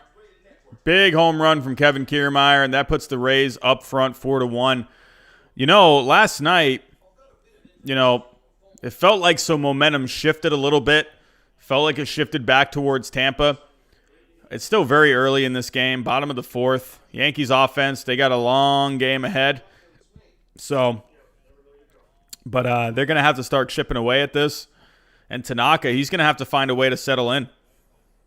Hey, Kira, that's cool.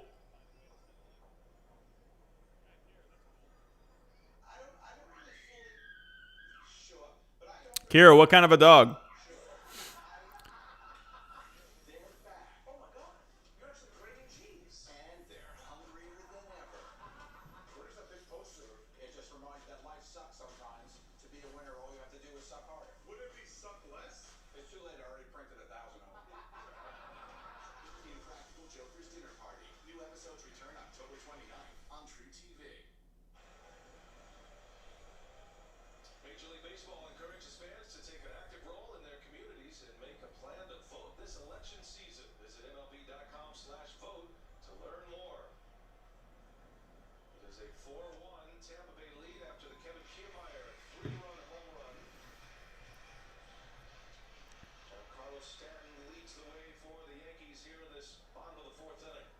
Wow, it's a husky. That's pretty cool.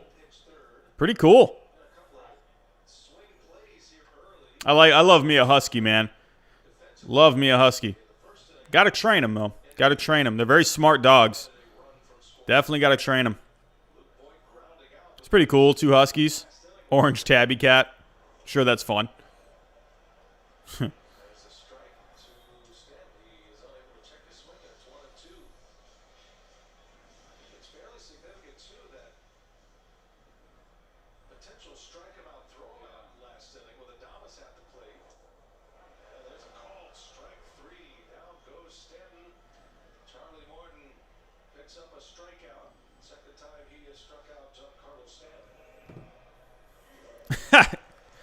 I'm allergic to Yankee fans.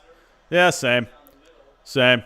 I will say, the Rays drive me absolutely nuts.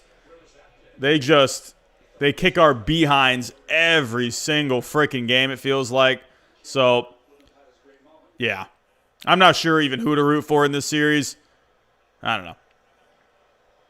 I picked the Yankees preseason to win the World Series, so I guess I'm leaning them, which sounds horrible because I hate the Yankees.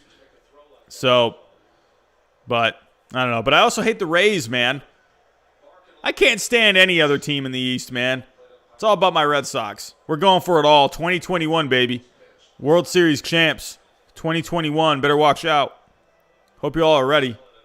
Red Sox, 2021. We're going for it all, baby. I'm going giraffe neck Mark style, 2021. Picking the Red Sox to win it all. From now on, I hope all of you are ready. I'm going to pick the Red Sox every single year to win the World Series. 2021 all the way to 2058. There it is. 2028. Yeah, they're going to win the World Series that year too. 2029, 2030, they're going to win it all, man. We're up to 29 people in the chat. Everyone, I'm kidding. I'm not going to pick the Red Sox every single year to win. That'd be cool if they could make a run at it next year. What was your reaction to the 2018 World Series? That was just crazy that entire year because, they had been knocked out of the playoffs early on in the division round the last two seasons prior to that. But that year, they were just so good. They had so much good pitching that year. The offense was really good. Very solid bullpen. They just dominated that entire postseason. I was the most nervous. Oh, God, no, I was nervous the entire way through. I was very nervous against the Astros. But in a way, I kind of thought we could handle the Astros because they had just won the World Series the year before. So I was kind of thinking, maybe they could tire out. They'll lose their mojo eventually. But, and they did. And we beat them actually very soundly, I remember game one, though. I remember they dropped. I believe they dropped game one. Was it game one or game two? I don't remember. I think it was game one they dropped. And, but the Yankees won. I was nervous for that Yankees series. I'll say that. Because that Yankees team, they were good in 2017. And then, 2018, they were pretty good that year too.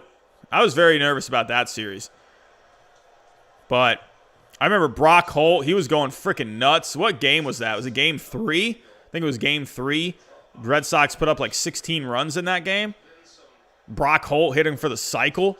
I was going nuts. I was posting all over my Instagram story. I was basically like screaming at my TV like the entire postseason. It was incredible. But yeah, that team was just so good. Like, there wasn't really any, there were, some cool little moments, but there were never any, really, there weren't many, nail-biter kind of moments, Like, they had, one with the Yankees, I think, in the clinching game against the Yankees. That game went down to, the last pitch. That was when Craig Kimbrell almost gave me a freaking heart attack in that game. And, yeah, that game was freaking nuts. They made that really good play at the end to close it out.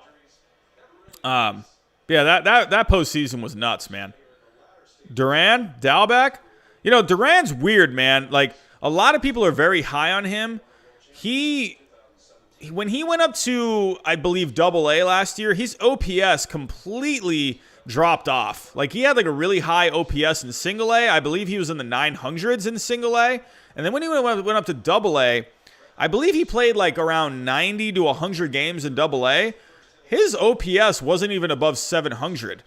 But Duran's an interesting case because he kind of has, he has speed, he has pop, he can hit for average. It's just, I don't know, but when he faced better competition last year, he kind of fell off a little. So I'm going to be interested to see how Duran does this coming year. Dalbec, I think, is going to be good. Dalbec is going to be good. If any of you guys remember, I don't know if any of you have watched the my Red Sox rebuild video on MLB The Show. But Josh, you know about that. One of your favorite things with Mookie Betts. I was trying to get Mookie Betts coming back to Boston for the rebuild, and I offered him like a 10-year, $300 million deal, and he took $120 million less to go to the Detroit Tigers. And I was like, all right, Mookie, all right, that's cool.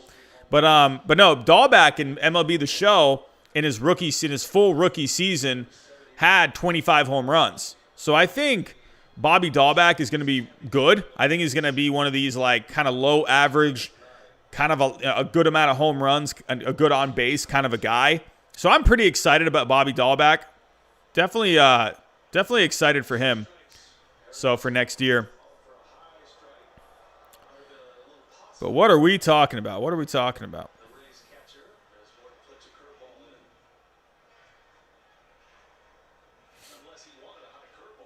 Oh, April, that's pretty cool.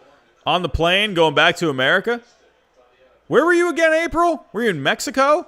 Something I don't remember.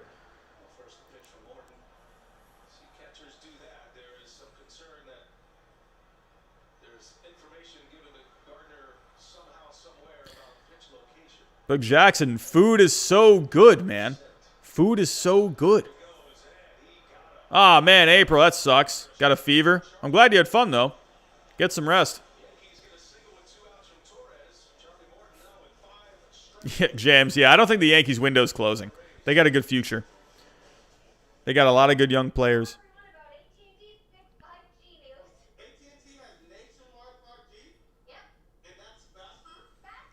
Yeah, a little drippy, man. That was an interesting one. Interesting trade. Kira, that was going to be a possible division series matchup. Indians and the Rays, so. It's not complicated. A 5G network needs a 5G device. Get the new Samsung Galaxy S20 FE 5G. Yeah, Lord Avocado, dude. I think I'm going to do more MLB The Show videos coming up in this offseason. We got to find some more material, especially in like a slow offseason. I think I'll end up doing that. That'll be good.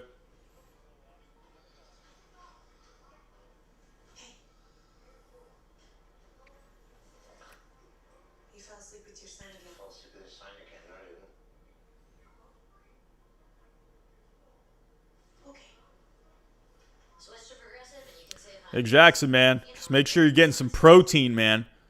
Some good old chicken, some steak, gallon of whole milk a day. That's a power lifter diet right there.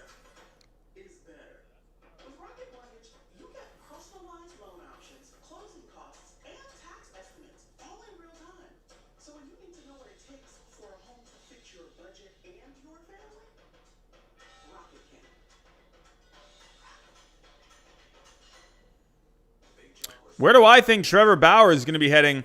I think Trevor Bauer, I mean, I was kind of saying this last night.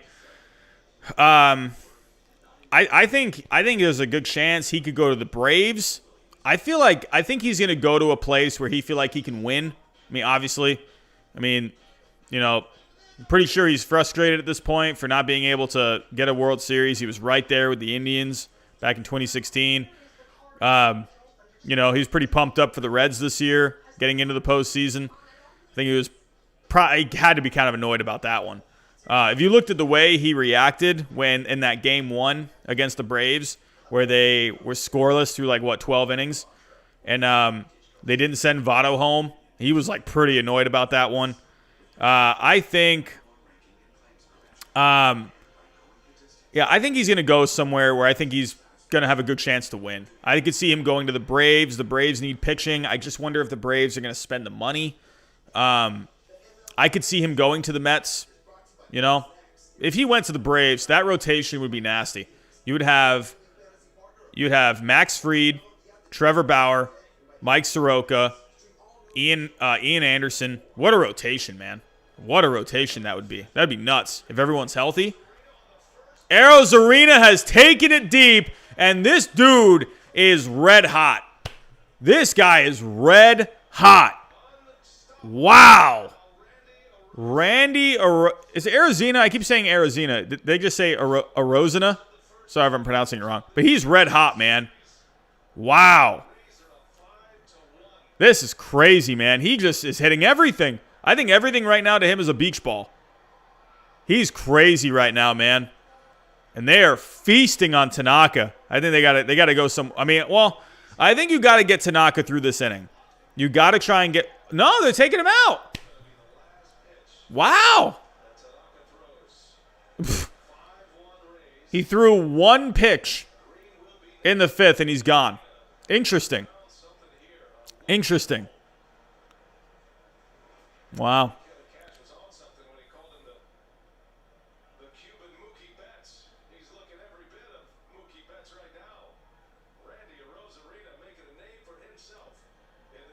Oh, he's saying Arozarena.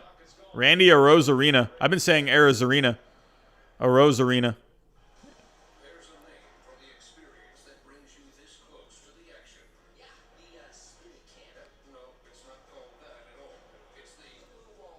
But yeah, I mean, he hasn't really had like the best splits this year.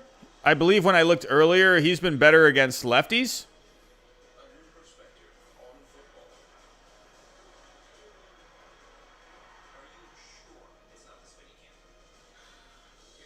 Yeah, he's been better against lefties. Not as many at-bats, but he has been better overall against lefties this year. He's had a decent on base against righties. So, but yeah, most of his power has come off of lefties. But, I mean, look at what he's doing. He's got home runs this series off of Garrett Cole, off of Tanaka. He's going crazy. Captain Eagle, should they go back to 5 teams per league in 2021? I think they probably should. I think if they did make any kind of a change, I think you should do, for the wild card, instead of just doing one game, maybe make that a best out of 3. I think that if anything, just do that. If you wanted to maybe add like one more team and do like a bye for the top seed, maybe. I don't know. I don't think they should do the 8 teams. I think that was good for this year. I think it kind of provided some, something different for this year, considering it was only 60 games. So, yeah, I think for next season, kind of just go back to what it was. So, but yeah.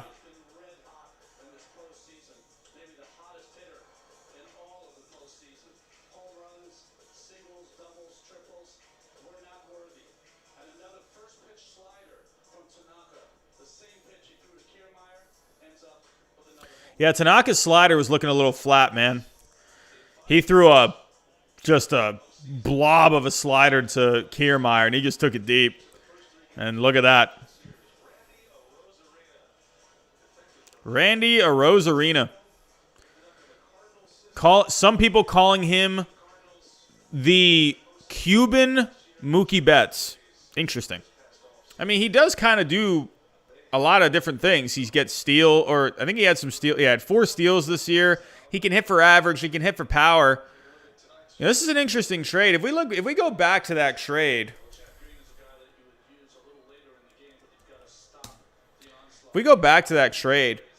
this is an interesting trade because the Cardinals, they were able to get Matthew Liberatore, and but in exchange, the Rays were able to get Jose Martinez and Arozarena, whatever. I can't pronounce it anymore. But yeah. So Arozarena, he had 2. He was an international signing in the minor leagues last year. He had 292 with 38 home runs. He was the 10th best prospect in the Cardinals system.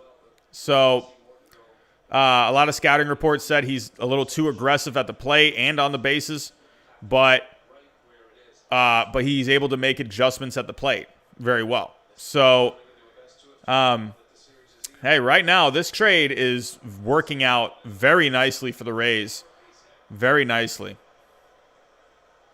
So, Matthew Liberatore, I don't think we saw Matthew Liberatore this year, did we?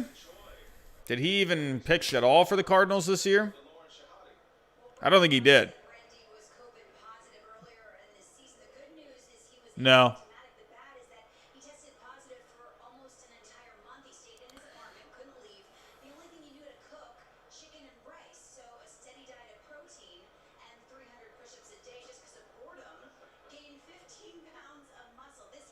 Oh, stop it.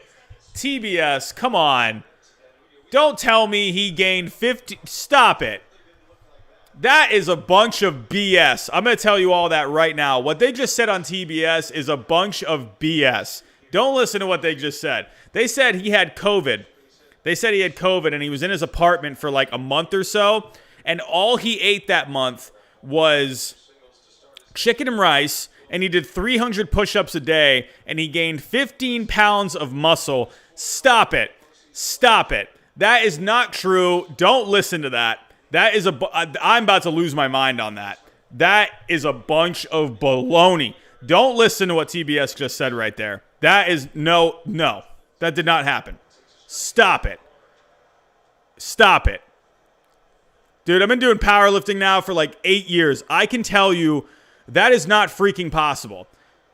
I like push-ups more than anyone. I actually think push-ups are great. Well, I think push-ups are actually great for shoulder health. They work a lot more muscles than you think, except your chest and your triceps.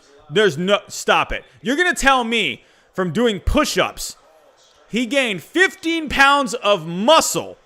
Do you know how hard it is to gain 15 pounds of muscle in a month?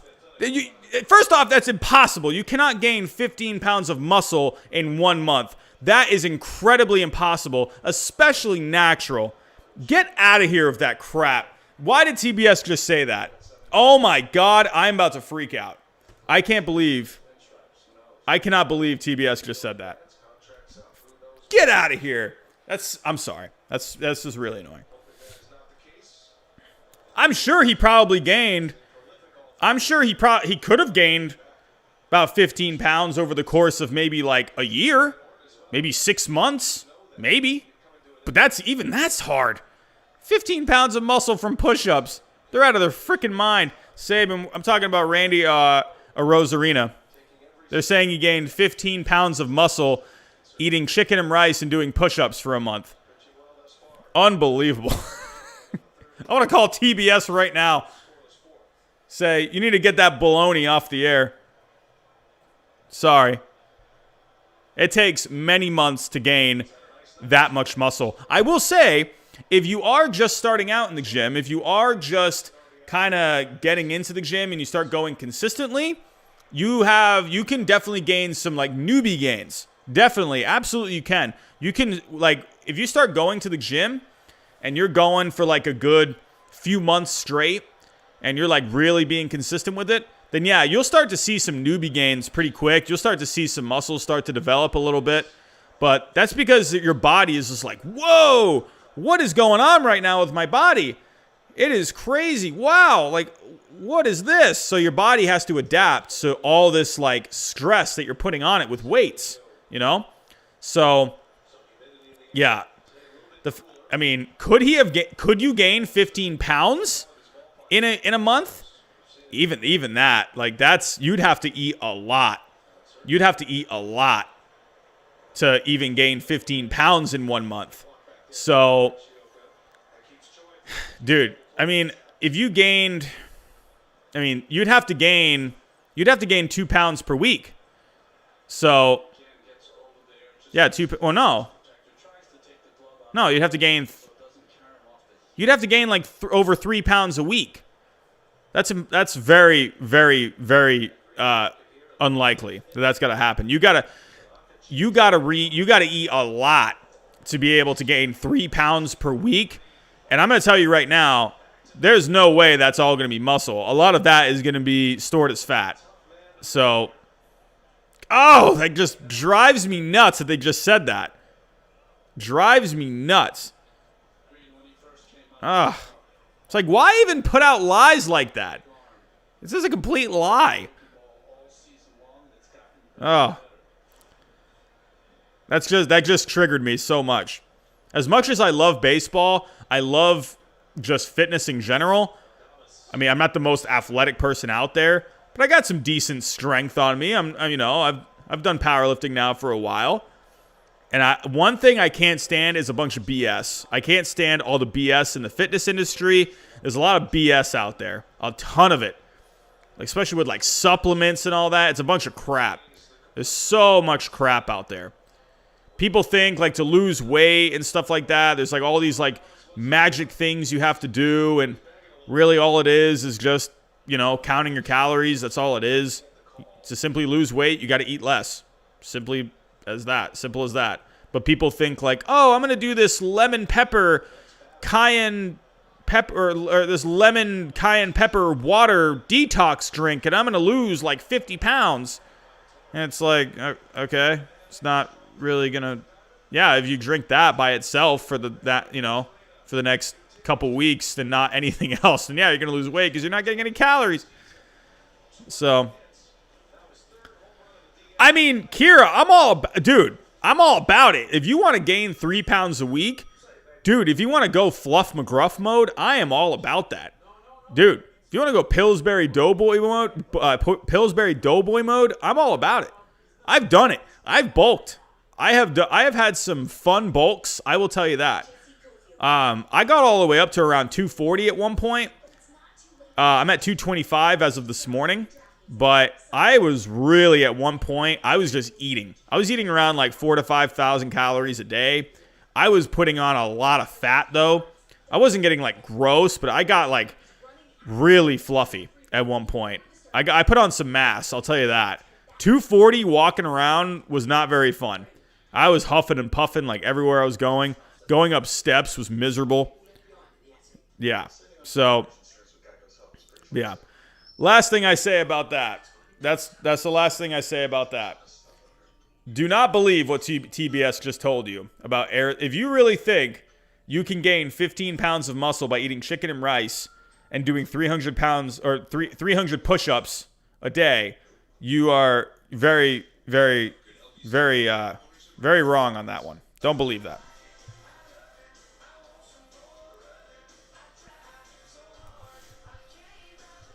Nick, look, the Mets have a good core of young hitters. Davis, Conforto, McNeil, Alonso, Smith, sometimes Rosario. When their rotation is healthy, it's top 10. I think of the Mets, I think you just got to have a good rotation, and I think you have to have a decent bullpen. So, yeah. I think the Mets, man, I really think if they can get Bauer, dude, if you got DeGrom and Bauer, man, that'd be fun.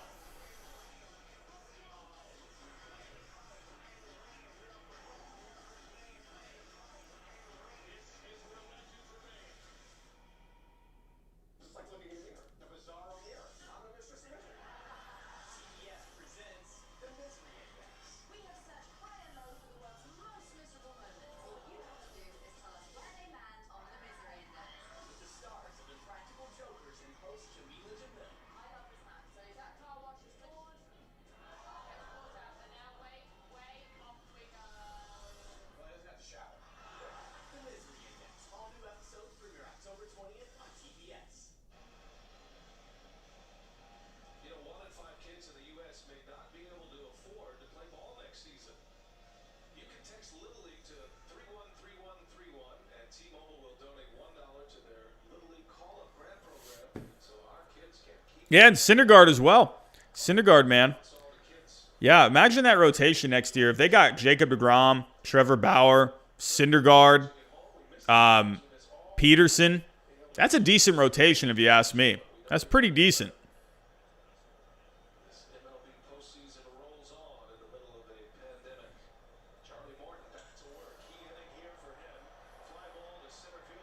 Hit that one pretty good, but Higashioka could not get it done right there. The Rays got a 5-1 lead at the moment, bottom of the fifth.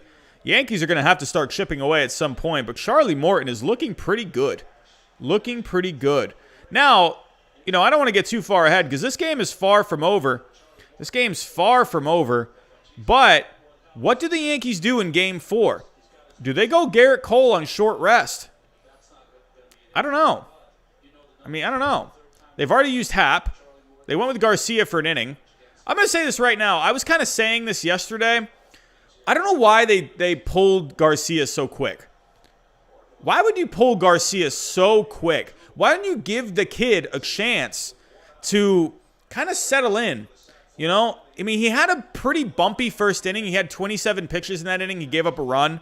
But why not let Davy Garcia try and go a little deeper into that game? You know, I mean, now if J.A. Happ was having a more consistent year, I mean, he had a pretty rough start to the year. He did do pretty well down the stretch, but like Happ is not going to burn the world down. You know, I don't see why you can't just give Davy Garcia a chance right there. I mean, they pulled him after one inning. It didn't make much sense to me. I didn't like that move very much from Boone. I don't know. I just think you had to let Garcia go a little deeper into that game yesterday. See what you can get out of him. Because I mean, look at what Happ ended up doing. I mean, it's hindsight 2020, but look at what Happ ended up doing. He ended up doing horrible. So I don't see why they didn't just let Garcia just stay in, even if it was for just like another inning. But yeah, it's gonna be interesting to see what the Yankees do in Game 4. If it ends up being a Rays win here tonight, you gotta think, man. You gotta think. Do they go Garrett Cole on 3 days rest? Right? Would that be 3 days? Tuesday? Oh no, that'd be like 2 days, like two full days of rest. Ooh, I don't know.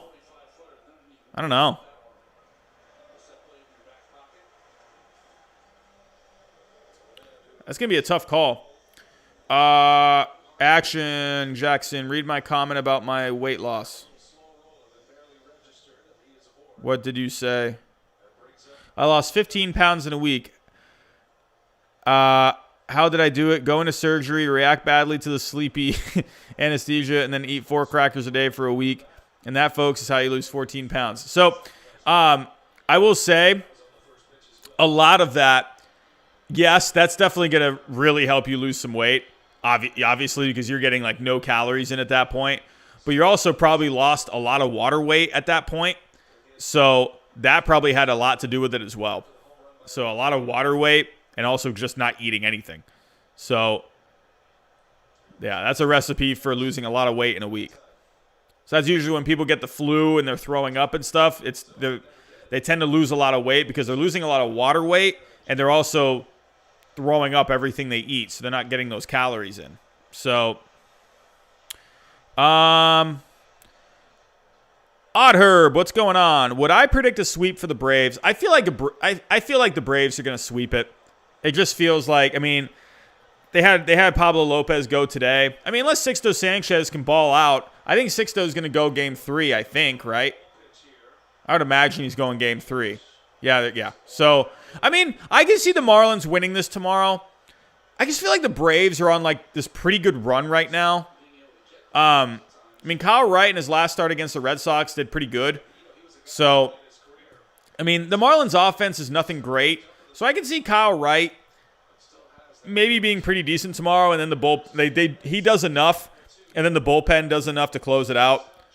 That Braves offense is so good. You know, Sixto Sanchez being a rookie. He faced the Braves twice in the regular season, pitching 6 scoreless innings on September 8th, but allowing 4 runs in 3 innings on September 23rd. So I can see Sixto Sanchez maybe kind of doing something in between here. Like he pitched 6 innings that first start. He pitched 3 innings in his next start. I could see him maybe going like 5 innings, gives up 3 or something like that. But then that Marlins bullpen, it's just not going to be enough. I can see the Braves winning this game tomorrow. I think the Braves, they're just really good right now. They're playing good baseball. A lot of people were picking the Reds to win that series with the Braves. And I really think that put a chip on their shoulder a little bit. They've had good pitching. I can see the Braves closing this out tomorrow. But I wouldn't be surprised about a Marlins win either. Sixto looked really good against the Cubs. But I think, honestly, this is a division matchup here. They've seen Sixto a little bit. The difference with him and the difference with the Braves and the Cubs is that the Cubs hadn't really seen Sixto Sanchez at all. And the Cubs offense has not been performing very good as of late. And but the Braves offense has been really good. So, you know, I mean, well, they didn't really score many runs today. But I mean, they put up 9 in game 1. I think the Braves sweep it tomorrow. That's my prediction.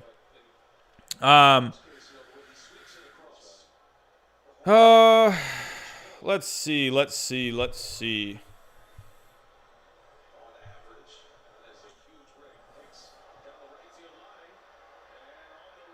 Oh, that's in.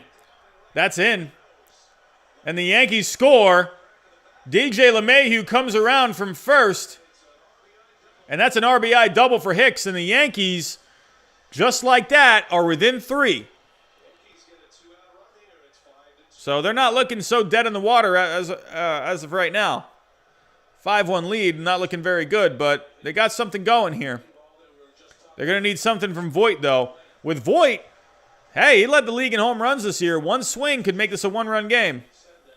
He hasn't had a lot of experience in right field this year. First starts in September 1st. Lost the ball for a bit. That allowed LeMahieu to score.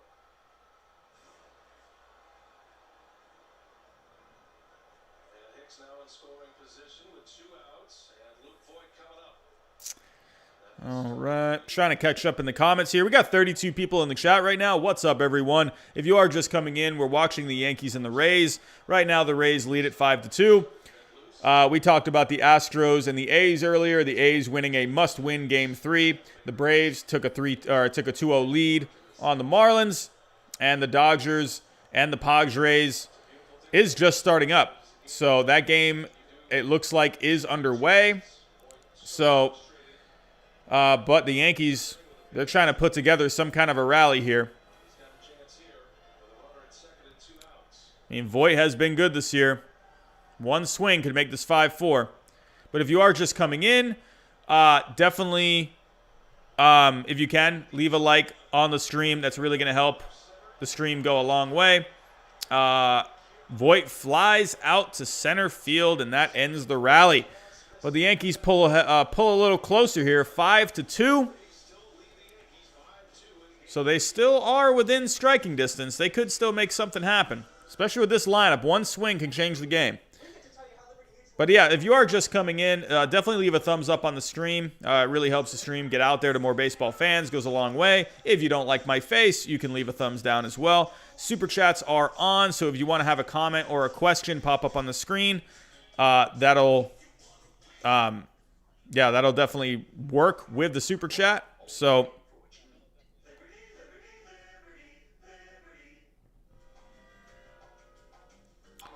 Robbie, the best thing that has ever happened was when the Mets fans and Red Sox fans united at Fenway and chanted Yankees suck. Yeah, that's I think I remember that. I got to watch that again.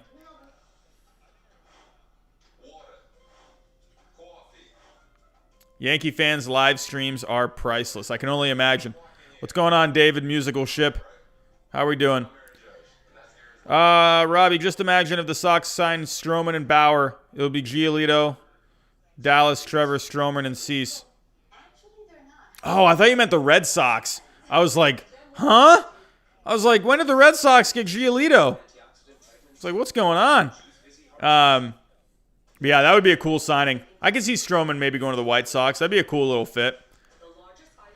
Stanton's going to hit a 500-foot grand slam in his next at-bat. I mean, for the Yankees' sake, hopefully he does. Hey, Juan, what's going on, man? How you doing? Welcome, welcome. Welcome back. Yeah, low-take Giants are your favorite team. Yeah, I like Kiwoom Heroes.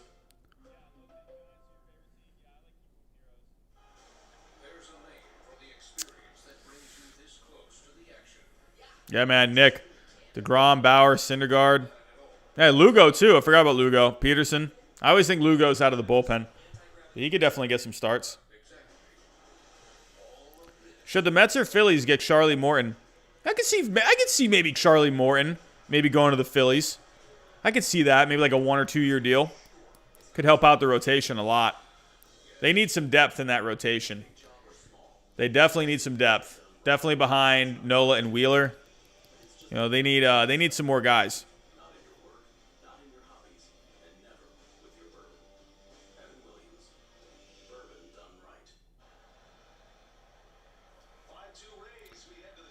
So as of 7 minutes ago, The Athletic, they are reporting that Mike Clevinger has been removed from the Division Series roster. So that means he will not be eligible for the championship series. So Clevinger is officially done unless the Padres make it to the World Series. So a bit of breaking news there. Bit of breaking news. Mike Clevinger is officially off of the Padres roster. Oh, so that was an hour ago. Wow. I don't know why I just got that notification. So if anyone else saw that, you definitely beat me to it. But yeah, this was 2 hours ago. Why am I just getting this notification now? Yeah, Ken Rosenthal reported Mike Clevinger will need about a week for his inflammation in his elbow to calm down. Then he'll get more images. He is virtually certain to be taken off of the Division Series roster and then by rule would be ineligible for the next series if the Padres advance. No word yet on who the replacement might be. And that replacement ended up being Dan Altavilla. Or Altavilla, sorry. But, yeah, Mike Clevinger, man. It's too bad. That was everyone was pretty hyped over that trade, and just like that, he is no longer on the Padres roster. So,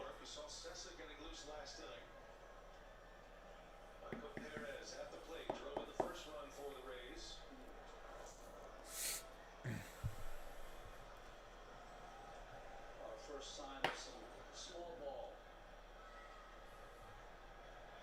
It's news when, you see a square around there. Fairbanks getting loose. Finished last night's game. Might pitch in the sixth here.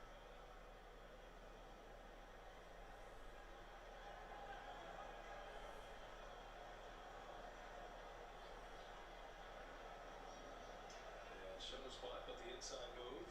And he tipped his hand a little bit.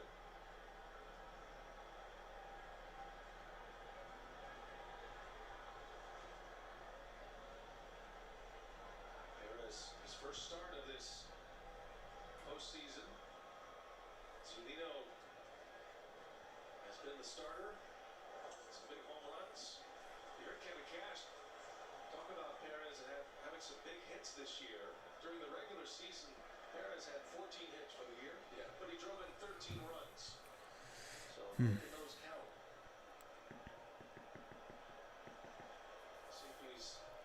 So how about Joe Burrow, possible rookie of the year? Definitely. Juan, any new subs today? We are up to, what was the number again? I'm going to switch over. I have it on my main screen. Hey, Juan with a $5 super chat. Thank you, my friend. Really appreciate that. Thank you so much. Oh, Michael Perez with the home run. A 2-run shot, and the Rays go back up even further, 7-2. The Rays lead it in the top of the 6th. Oh, my. But if we take a look, right now, the last time I checked, we're at 2,417. So, yeah, we just got to 2,400 last night, so we gained about like 15.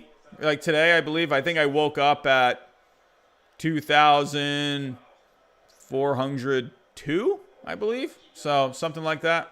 But yeah. That is just his third home run in the major leagues. Just over 200 career at-bats in the But Juan, thank you so much for the $5 super chat. That really is very appreciated. Hey, Juan, anytime, man. If you leave a 5 or, any super chat, hey, feel free to ask a question or a comment. So, Juan, if you got a question or comment that you'd like to put in the chat, I'll definitely read it out loud. So, yeah, man. Everyone, if anyone ever wants to, leave a super chat, yeah, definitely feel free to, ask a question or put a comment down. Absolutely.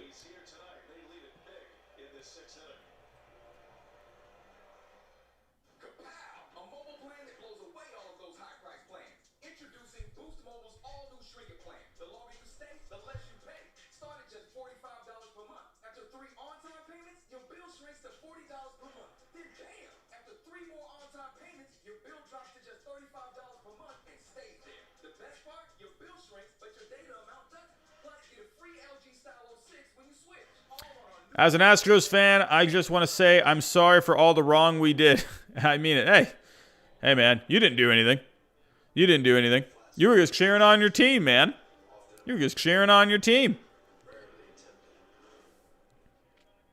I hate the Royals and Giants for big reasons. The 2015 World Series when the Mets blew 4 saves and the 2016 not-so-wild card. Man, those Royals team, man, those Royals teams, that was a good Royals team. I like that team. Astros blow. Hey, the Astros, they're one win away from the championship series, so I can't really hate on them right now.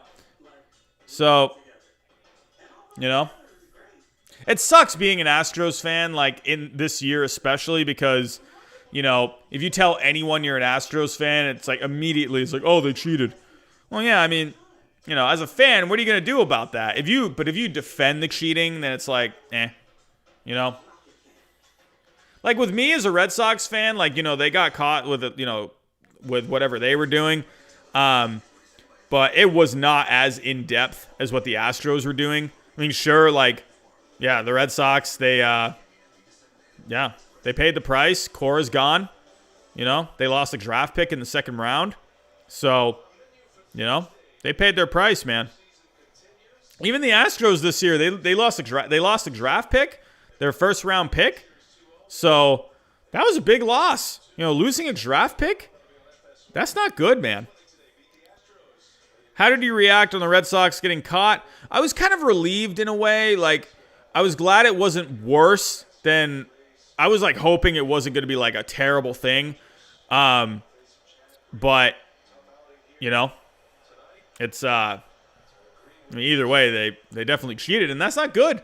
You can't be doing any of that crap. To be honest, though, if I were to like kind of, you know, try, I don't know. I don't want. I mean, a lot of teams are doing stuff like this. You know, like it's not just the Astros. It's not just the Red Sox. There's a lot of teams that do stuff like that. These teams just got caught, but hey, shame on them. No one should be doing any of that stuff. You know.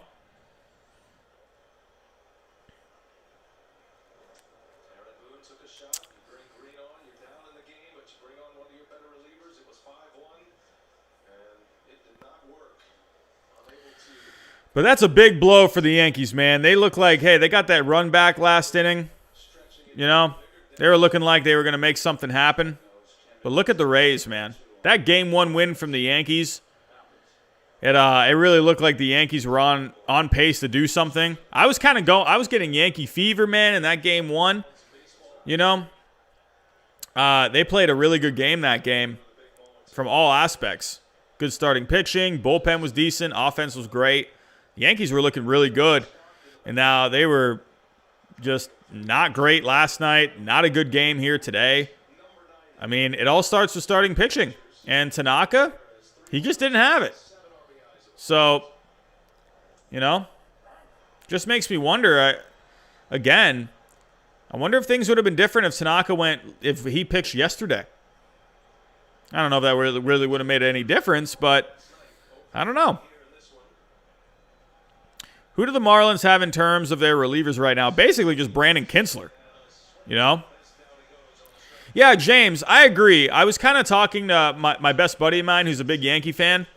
I was kind of saying that to him. I'm like, why would you take out Davey after one inning? Why not just ride with him? That's what I can't stand. Like, Michael Kay, he made a really good point today. I love Michael Kay. I think Michael Kay is a great guy in the baseball realm to listen to. And I agreed with what he was saying. Michael Kay is just a very like realistic kind of a guy. He, you know, he'll look at the stats and whatnot too, but he also kind of just has like a good feel for the game as well. And he was kind of saying that. It's like, why would you take Garcia out? And he was talking about how like the opener, I don't know if a lot of people agree with this with Michael Kay, but I kind of saw what he was talking about. He basically said, this wasn't me saying it, this is Michael Kay saying it.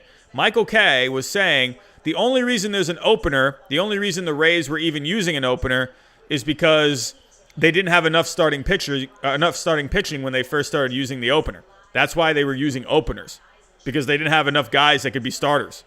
So, you know, and it kind of made sense to me a little bit, like, you know, that he's not wrong, honestly. I forget that year. When did they start using openers? When did the Rays?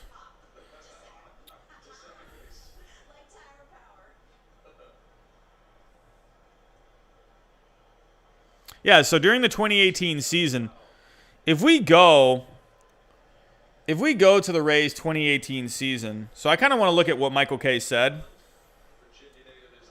So the Rays were pretty decent this year. They didn't make the playoffs in 2018, but they had a pretty decent year. They finished third, 90 and 72. Good team. If we take a look at the starting pitching, so I mean, honestly, really, what Michael Kay said isn't really wrong. So they had Blake Snell. He was the Cy Young, but take a look at all these other guys. If we just take a look at games started, they had only 3 guys make more than 15 starts, right? They had, so look at all these guys that made starts. This was like the year of the opener, and Michael Kay honestly makes a good point. I mean, the reason they were using an opener in 2018, it wasn't like anything like crazy advanced analytical. A lot of it was just because they didn't have a lot of starting pitching. They just had guys that couldn't really go all that deep into games. And so, I mean, really, they only had like, how many? Like 1, 2, 3, 4. They had like 4 legit starters. Then they traded Eovaldi.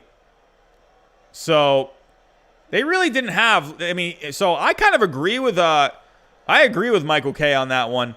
And that's why I'm saying, like, why are the Yankees only giving Davy Garcia 1 inning? 1 inning. Like, why? Why are we doing that? It doesn't make any sense. And, like, don't tell me it was like a feel kind of a thing. He went 1 inning. He gave up 1 run. I mean, what? Like, why would you go away from him? Give him the ball for the 2nd inning. You know? Now, if he starts getting pounded, if he starts giving up runs left and right, then, okay, sure.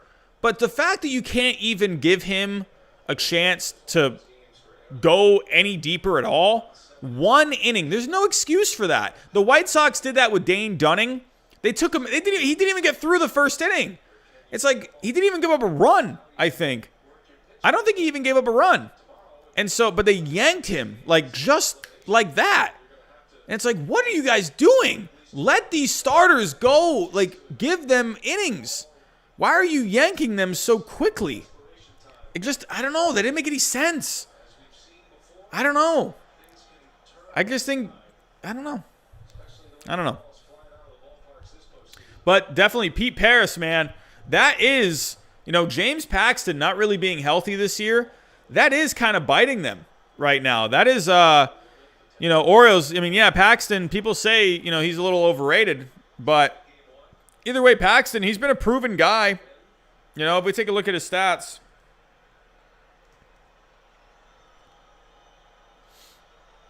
So James Paxton, last year for the Yankees, I mean, he had a 3.86 FIP. That's pretty good. He had 11 strikeouts per 9. He was pretty good last year. So, had a few walks.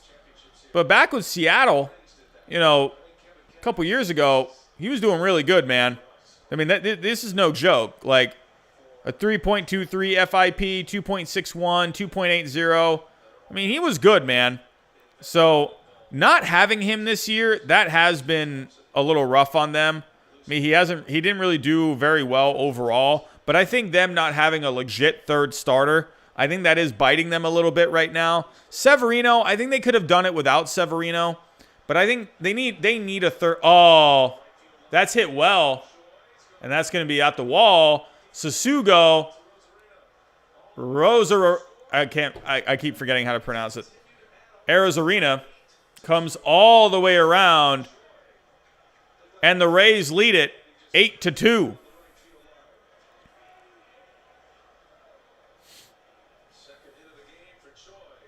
Pete Paris, I usually use Fangraphs.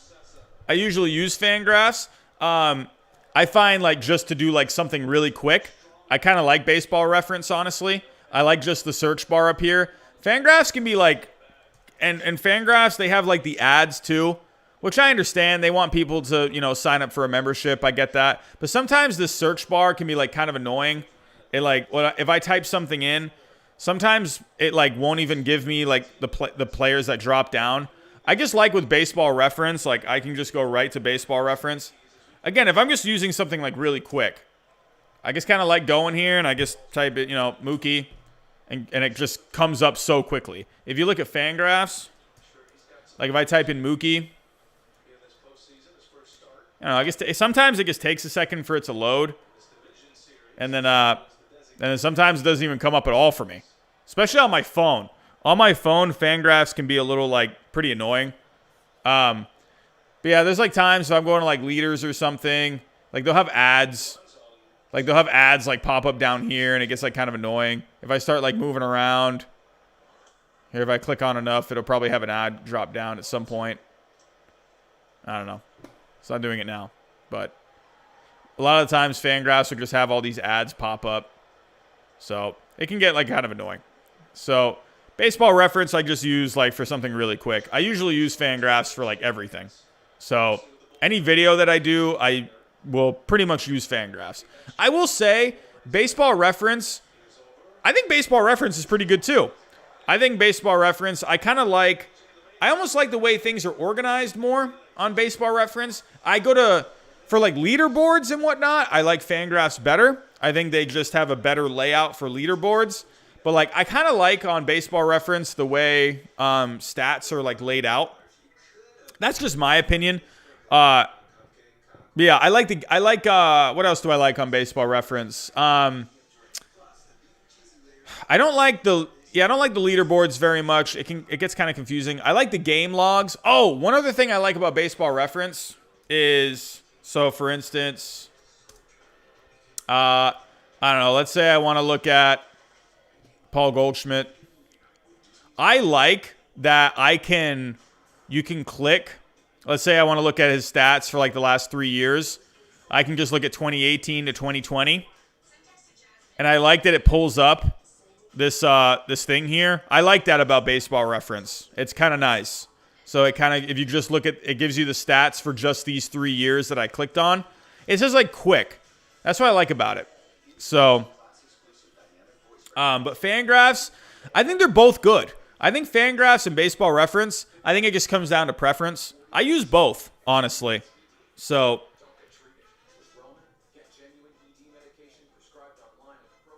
oh, Baseball Savant's good too. But yeah, I use a combination. I use Baseball Savant, Fangraphs, Baseball Prospectus, and Baseball America. I'll use a lot for college players and minor league players.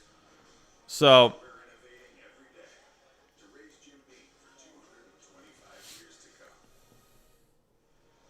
man, AJ, I might have to disagree with you on that one, man. I think either the Yankees or the Rays, they would beat the A's. I don't know, man. The A's did look pretty good today, though. A's did look pretty good. I think that would actually be a really fun ALCS, the Rays and the A's. You got two teams that kind of rely on analytics a little. I actually would love to see that. If I were going to see the Rays in the ALCS, dude, give me the A's. Give me Rays and Athletics. I would love that.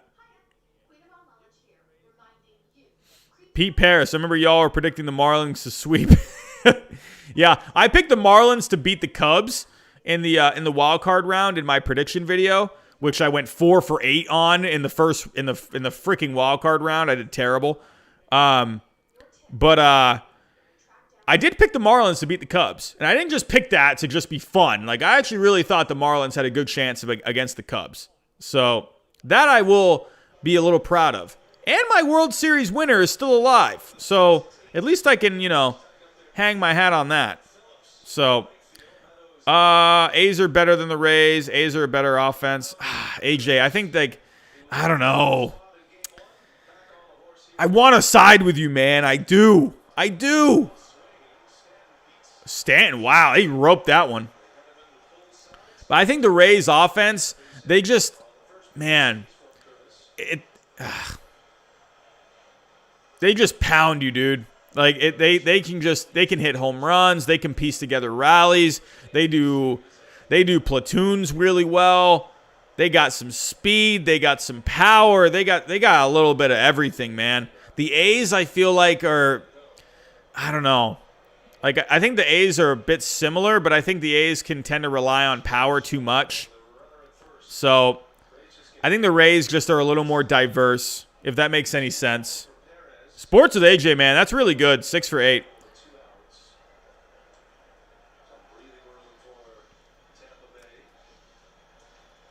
Yeah, James, team predictions are so hard, dude, especially for baseball. They're like awful. Awful. Juan, what do I do for a living? I'm a teacher, man. I am a teacher.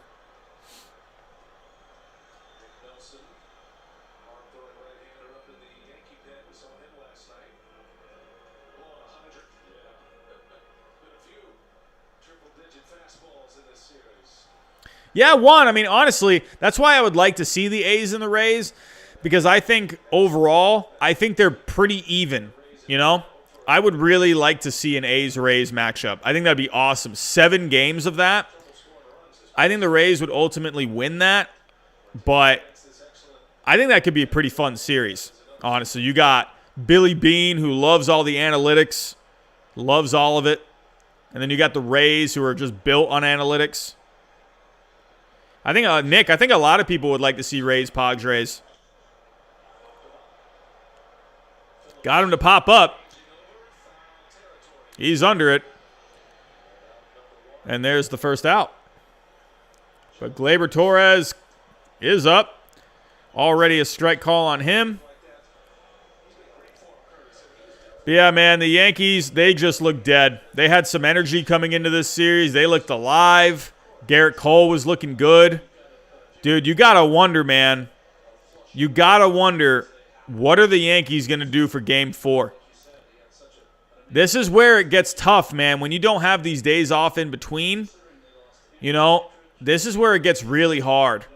Because I think if there was a day off in between, like for when they were traveling, you'd have the 2 games at home for the higher seeded team, and then you would travel back to the other team's stadium. You would have a day off in between that. But in this series, no. They're not doing days off in between games.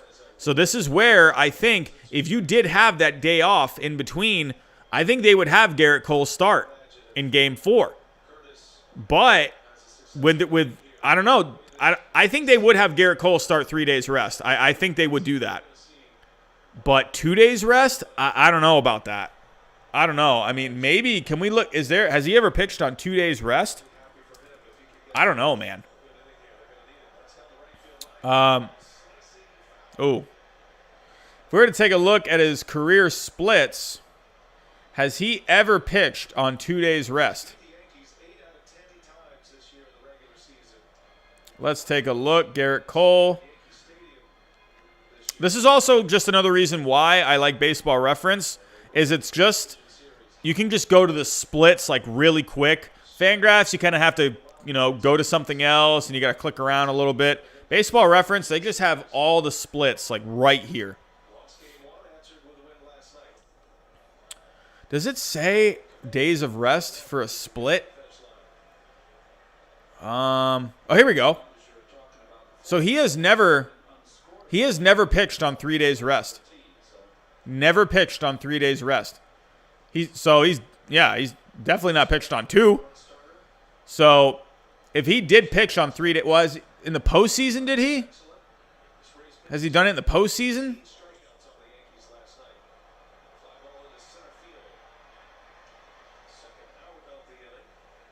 We got postseason splits.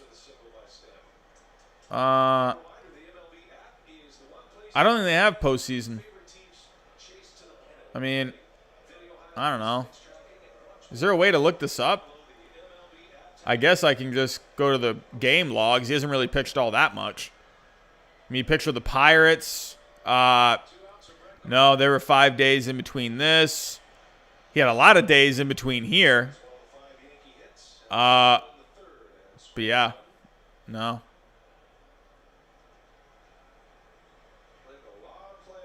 So yeah, 2019.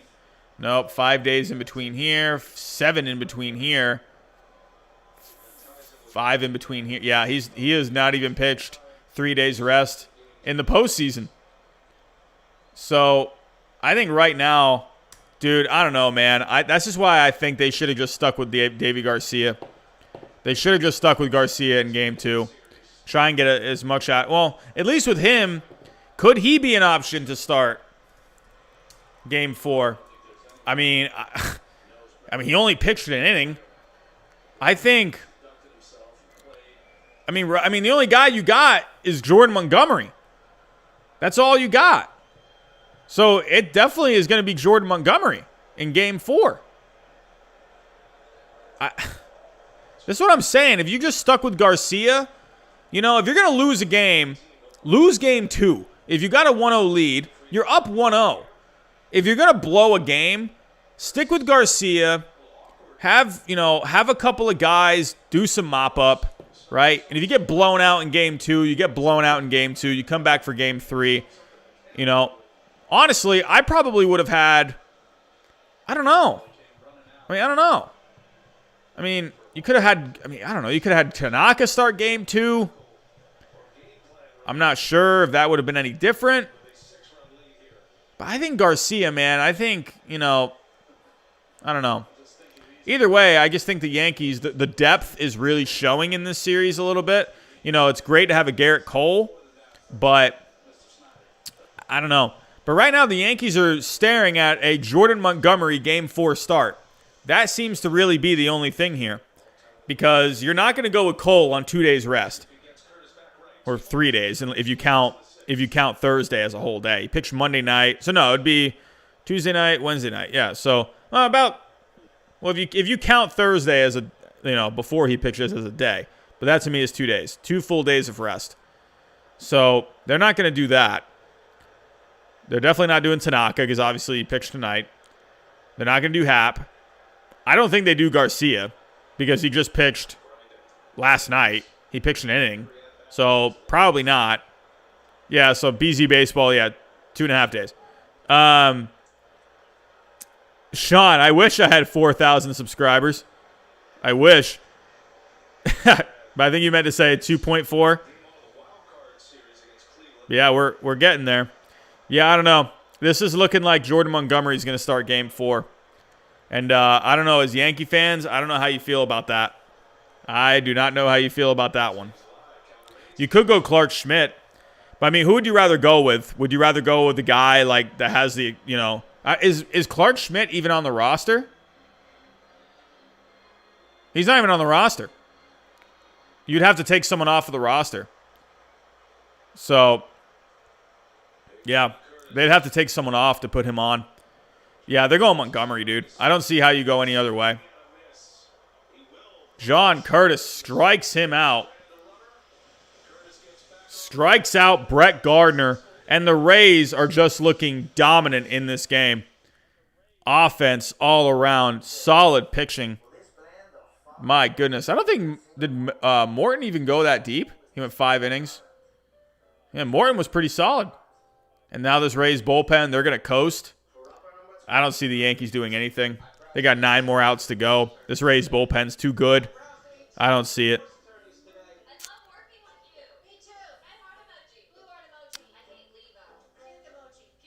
Yeah, Kira, it's I almost kind of agree.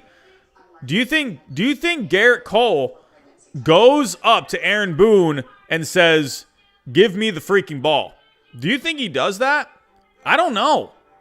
I don't know if he does that. I could see him doing it, but do they do it?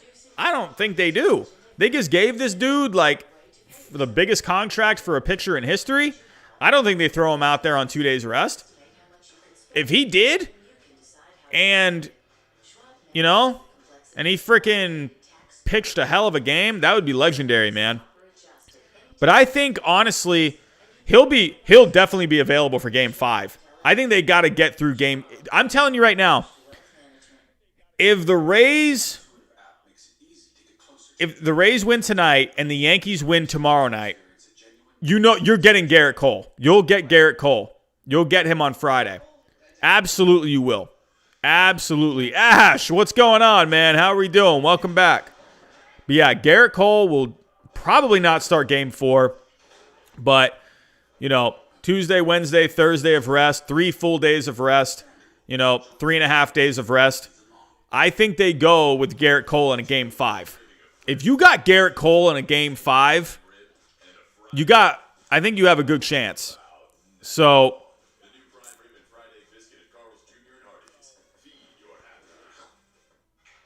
all right, Nick, I'm listening.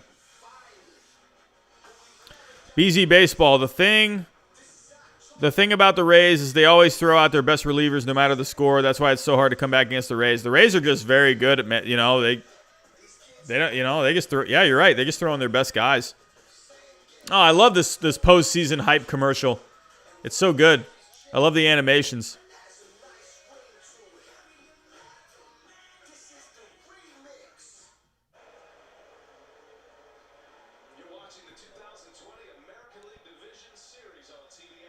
Yeah, Jackson. I think he said it a second time because I think he typed it in wrong on the first one. So I think that's why he typed it twice. Yeah, he spelt it wrong on the first time. So yeah, only guys, if you can, don't like time out if someone just like incorrectly spelled something or whatever. Only do it if someone's just coming in here and being a complete,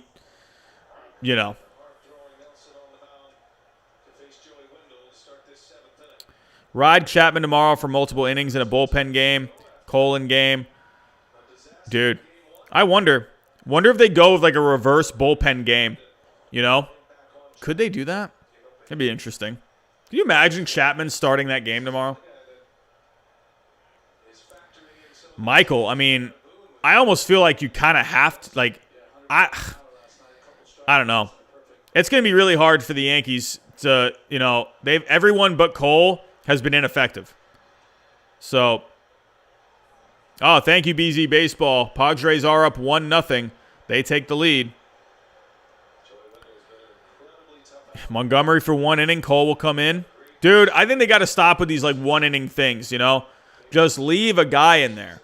That's what I'm saying. Game 2, dude, if Garcia ends up giving up 5 runs, then all right, Like, then get blown out in game 2, but have your starter pick up some innings.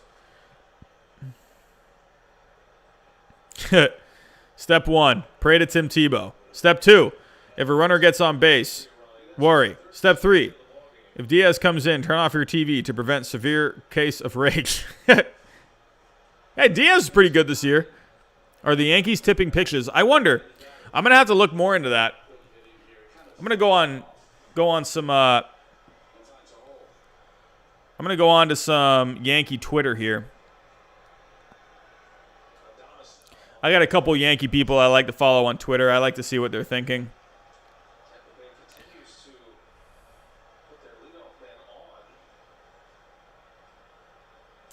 I got one guy saying he wants robo-umps. You can't expand the zone just because the guy's about to walk in and run.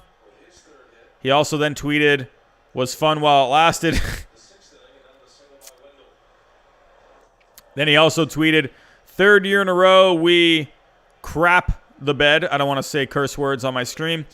In a crucial swing game in the playoffs, unreal. Yeah, these swing games are important, man. When it's tied 1-1, you're trying to, go for the momentum.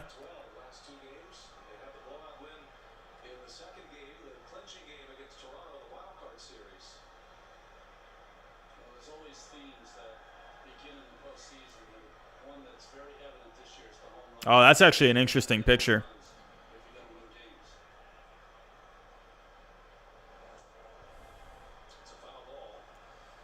This is interesting.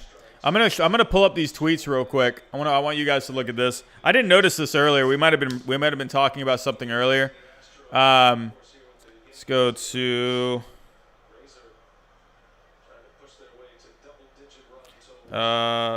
Stanzo. This is actually interesting. I didn't notice this. So, Stanzo's a great Yankee fan to follow. If any of you are Yankee fans in the chat, he's a good follow on Twitter if you use Twitter. I tend to think Twitter can be a rather poisonous place, but I think there's also some really good stuff on Twitter as well. But he showed this picture earlier. Look at this. Remember earlier when the Yankees had the bases loaded? Remember earlier? See the ball right here? See that? They called that a strike. They called that a strike.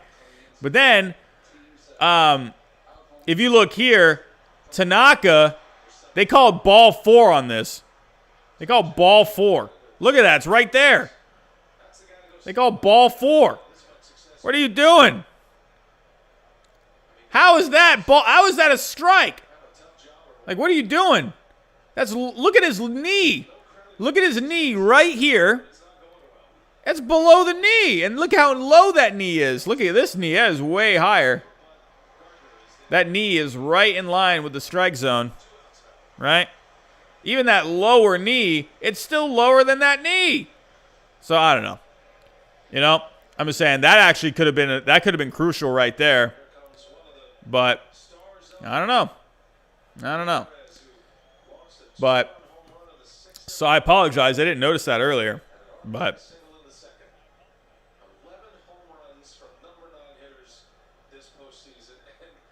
hey, Jackson, thank you, man. I'm actually trying to work on losing some more weight. I purposely gained like a ton of weight. Like at one point, I was just eating everything because I was just trying to get strong in the gym. But yeah, I'm at 225 this morning. I'd like to get down to maybe like 215 or so. Hey, maybe some robot umpires might be good, might be pretty good. Yeah, you're right, Kira. That is not why the Yankees are losing. It's definitely not. But you also have to wonder, too, would the momentum have been a little different? You know, if the Yankees, walked in a run right there, would they be pulling Morton maybe sooner? They could have given another guy an at-bat. Who knows what the game would look like at this point if they had walked in a run. But overall, it's all fun and dandy to kind of point at things like that. But at the end of the day, the Yankees pitching has just not executed. So they have not done their job. The offense overall has not done very good. So, this Rays team, sure, you can maybe look at those, a couple of calls right there. But at the end of the day, the Rays, that doesn't really matter. So I think it's important, though, to look at stuff like that because really momentum in a game is a real thing. That's a real thing.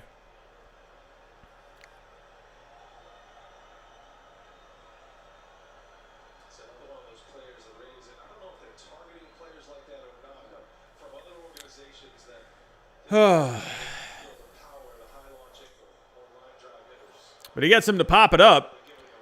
Michael Perez.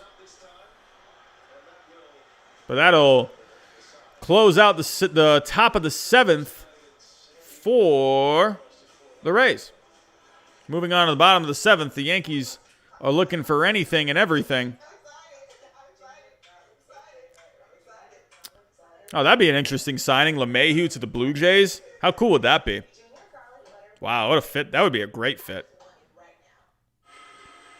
Yeah, Sim Poster, man. I completely agree.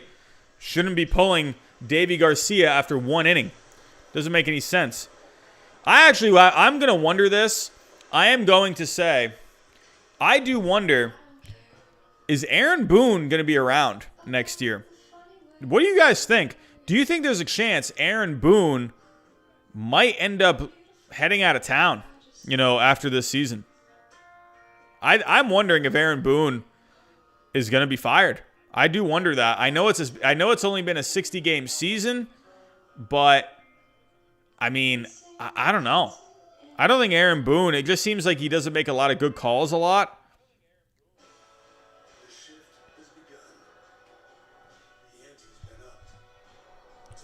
So we'll have to wait and see how that turns out. My brother has some weights in our room. He has some decent muscle, and he's never gone to the gym. I'm a twig, but can run fast. If I get in a fight, I can run around in circles. Yeah, that always works. Hey, I'm a big teddy bear, man. You won't see me getting any fights. Noah, what's going on? How are you doing today? I hope you have a great day today. God bless you and your family. Don't let anybody make fun of you for who you are, because I believe in you. Man, I hope the chat has a great day. Hey, Noah, thank you for the nice words. Appreciate that. The Yankees better not start a pitcher from the bullpen tomorrow or it's lights out. My guess is Jordan Montgomery, man. It's got to be Jordan Montgomery. I don't see how you can go any other way. Unless you go with, just a crazy out-of-the-box situation. Like, you start with Chapman You like kind of do like a reverse bullpen game, like a Chapman. You go Ottavino, and then you kind of rely on like a starter, like to kind of close out that game. But I mean, I don't know, man. I don't know. I think just with Garcia, like that's why I just think like it's going to be kind of hard with Garcia coming out of the pen because Garcia's only really been starting this year. So I don't think you can really have Garcia come out of the... I mean, I guess you could. I mean, he pitched an inning the other day. Maybe that's their plan. Maybe they're kind of getting him ready to kind of just throw like 1 or 2 innings at a time or something. Honestly, you know what? I'm all for it. Start Chapman tomorrow. Start him. Have Chapman go 7 shutout innings. Have Chapman just go crazy for 7 innings. Do it. Yeah, I think the Yankees, I think they need some pitching back next year. They just have to have guys healthy. That's the problem with the Yankees is they just don't have guys healthy. Yeah, I'm all for it. Start Garrett Cole on 2 days rest or go freaking reverse bullpen. Chapman, Britton, Ottavino, Green. You know, well, maybe not Green, but just do it. Yeah, I'm guessing the Rays go Yarbrough tomorrow. I would imagine. I don't know. It's the freaking Rays. I mean, oh no. As of right now, the Yankees, they do have Jordan Montgomery tabbed for Game 4. So this is looking real right here. So unless they make a last-minute change. So Jordan Montgomery will be going Game 4. Who knows what the Rays end up doing? The Rays could end up doing freaking anything. They could have the freaking janitor's grandmother start the game. And then she'll probably end up pitching like 6 shutout innings. 10 strikeouts.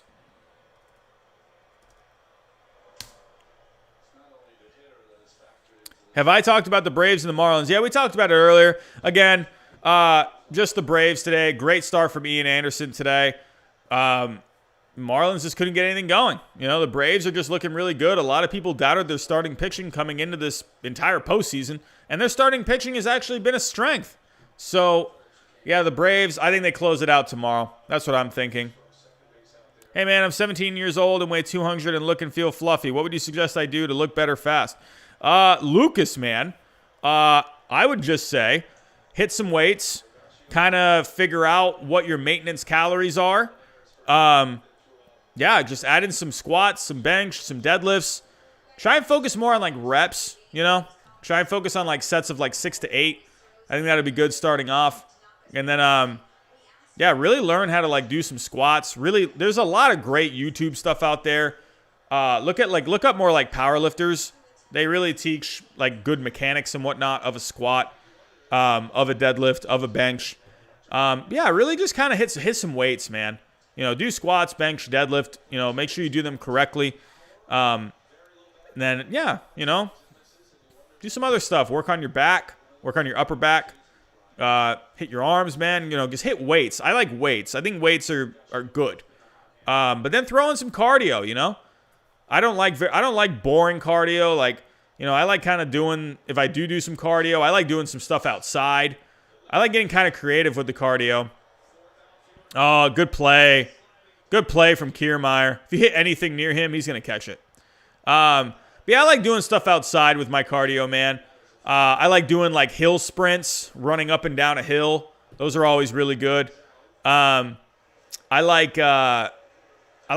sounds really weird, but I like hitting at my gym I go to, we have like this big tire outside, and I'll take a sledgehammer and just start hitting the tire with a sledgehammer. So, but yeah, you know, stuff like that. I like dragging stuff around, like sleds and stuff like that.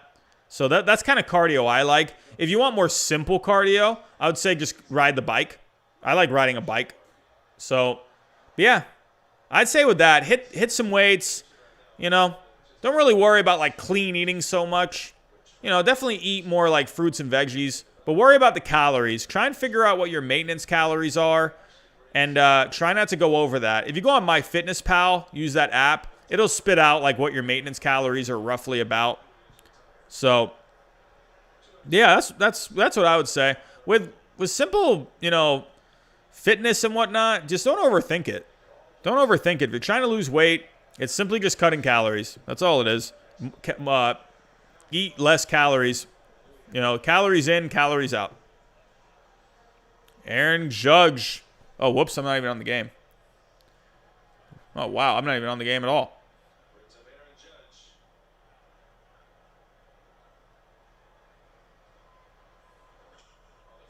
That was a good swing from Judge. Good knock there. Yankees are trying to put something together. If they can put together something in this inning, if they can put together a bit of a rally, I don't think this game's quite over. If they can put up like a 3 or 4 spot here, I think they got a good chance. Dodgers up 3-1. Oh, let's see what's going on. Dodgers making some noise. I think the Dodgers end up sweeping this series. I just don't think they have enough starting pitching. They got no starting pitching. But Dodgers just put up a 3 spot in the 3rd inning. We take a look. Will Myers started it off with a double. He's having a good year. But Corey Seager had the double. Max Muncy had the base hit. So that is how the Dodgers are up 3-1 right now. So look for the Dodgers here to just have another solid game. So Can't wait to tell everyone about AT&T's big 5G news. AT&T has nationwide 5G? Yep. And that's get COVID, eat McDonald's. Taking steroids is the best way. You know what, Jack? I agree. Hey, I'm all about it. I'm kind of one of these people, like, I might sound ridiculous saying this. If I get COVID, I mean, all right, I get COVID. Like, I'll get sick. I'll get better in a couple days, and I'll be right back at it. I won't get near anyone. I'll stay in my nice little happy apartment. Play some MLB The Show, eat some food, feel better in a couple days, get back at it in the gym. Go get a nice Big Mac after, and I'm feeling pretty good. Action Jackson, we need all the steroids. We need the Tren. We need the D-ball. We need the testosterone. We need all of it. You pound those steroids like there's no tomorrow. You drink a gallon of milk every day, and you pound as many steroids as you can. That's how you make it in life. That's how you make it. I'm just kidding, everyone. I'm just kidding. Don't actually listen to what I'm saying.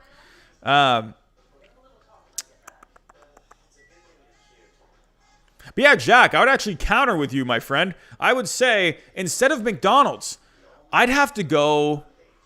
I'm going Chick-fil-A, dude. I like Chick-fil-A. Chick-fil-A is fantastic. I like Wendy's, too. Wendy's is pretty good. Wendy's is pretty decent.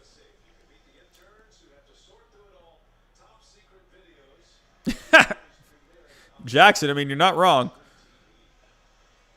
Oh, Chester, you're right about Taco Bell. I will say, Taco Bell, not bad. Taco Bell has been a little, like, hit and miss in my life. Sometimes it's just like, ooh, like so good. But then there's times it's like, what the heck am I eating right now? So, Shake Shack is good. I will tell you this right now. If I had an In-N-Out near me, oh boy, I'd be going to In-N-Out a lot. Ah, simp. I don't know, man.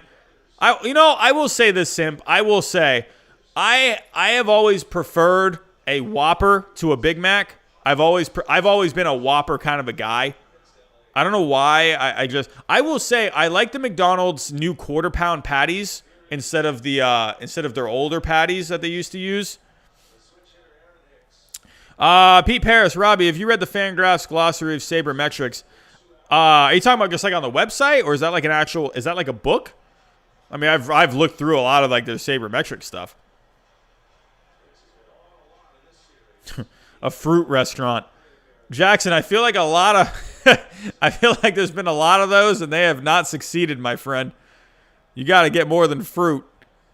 I don't mind me some pineapple here and there, but we got to get some other stuff, man. In-N-Out is so good. The burgers are the best. Oh, dude. I need In-N-Out, man. Give me In-N-Out. Yeah, I don't ever really go to Burger King, BZ Baseball. Never really go to Burger King for them to really mess up my stuff, so I can't really comment on that. But, man, the Yankees are trying to make something happen here. Whoa, what happened here? What is MLB Game Day? Where are you at? There we go. Yankees are trying to make something happen. Up. they did not. Aaron Hicks flies out to center, or flies out to right, sorry. And just like that, another Yankee rally is down the tubes. So it's looking like a Yankee loss here tonight, everyone. Looking like a Yankee loss. So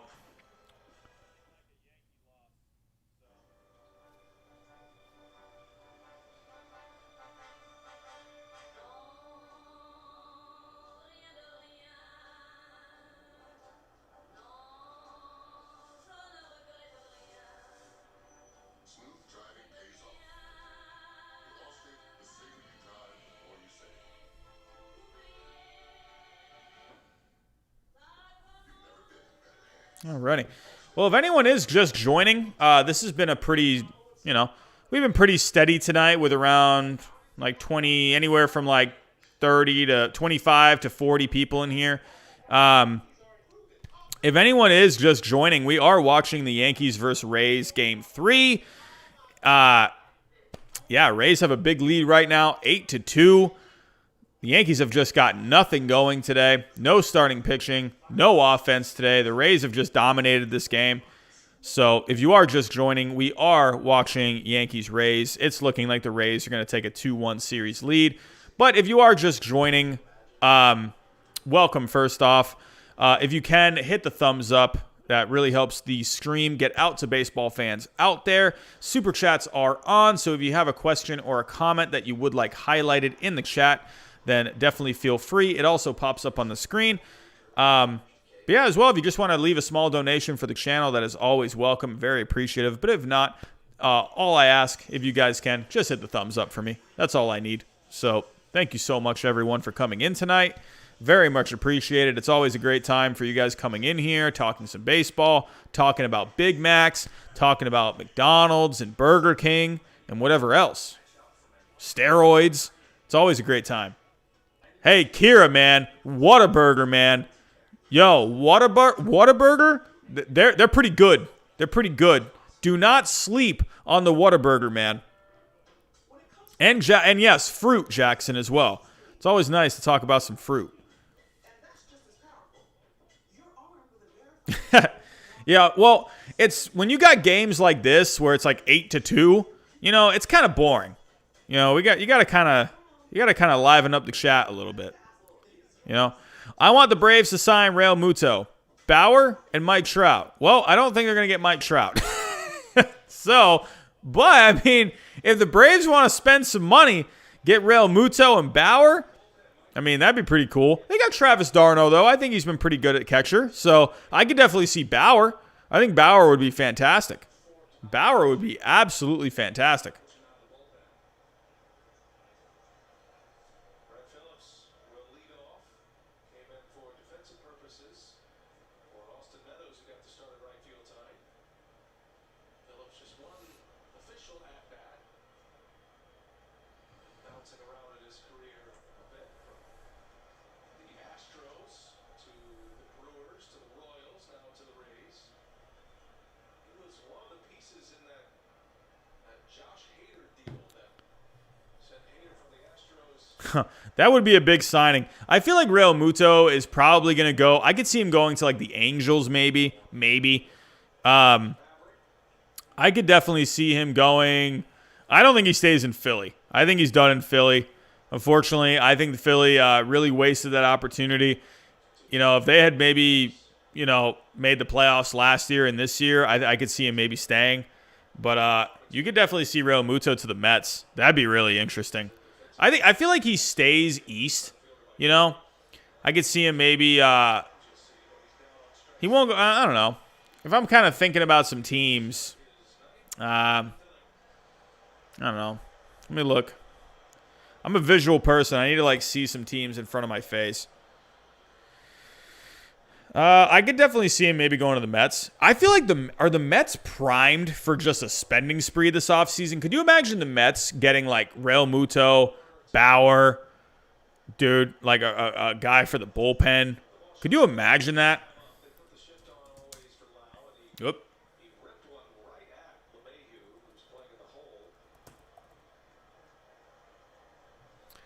I feel like the Mets are going to go crazy with spending. But I could see Real Muto. I don't know. I don't think he goes anywhere in the AL East. I don't see any. I mean, maybe the Yankees. Maybe the Yankees. I could see maybe them going after him. But no, they got Austin Wells that they just drafted. He was their first draft pick this year, Austin Wells. So I don't think they sign Real Muto to a long-term deal. I think they'll shy away from that.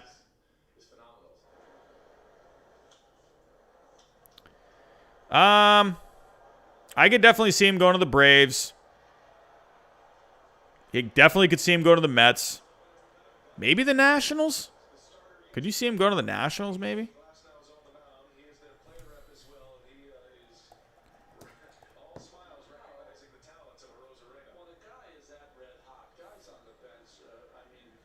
I mean, who they? I mean, they got Kurt Suzuki. I mean, he's starting to kind of get. I mean, Yan Gomes. How old's Yan Gomes now? I mean, Yan Gomes is 33. Kurt Suzuki, he's what, 36, 37? Yeah. So, I mean, I don't know. Maybe the Nationals go for a JT Realmuto. I think that could maybe be a decent fit. I don't know. Do the Nationals have any catching prospects? I don't think they do. No. Wow, the Nationals. Wow, this is crazy. Take a look at the Nationals prospects. They have not one position player in their top prospects. They're all pitchers. They have no position players at all. That is crazy. That is nuts. Look at this. That's freaking hilarious. Their top position player is the 11th ranked prospect in their system. That is nuts. I don't know. I could maybe see the Nationals going for Real Muto. Maybe. Could you guys see that? Maybe. Is that could you maybe see that?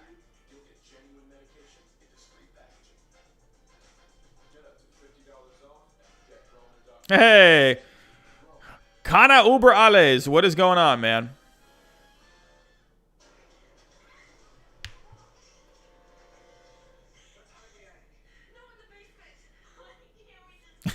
Jackson, Ryan Weber, dude. Hold on to that card.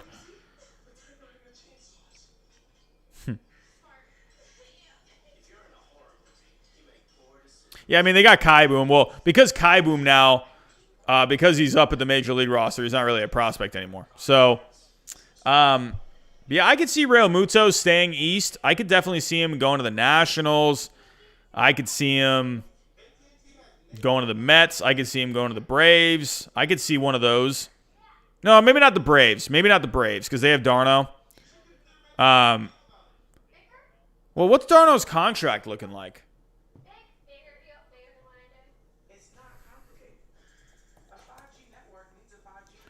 What is his contract?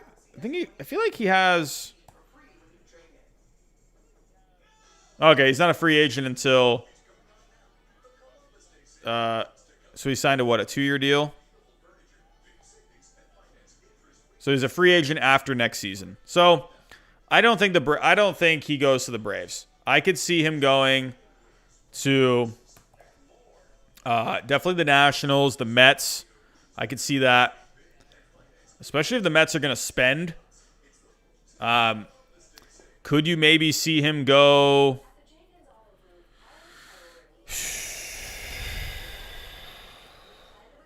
I mean, this one might be crazy, but maybe the Padres? Could you maybe see the Padres? I mean, they got Meja.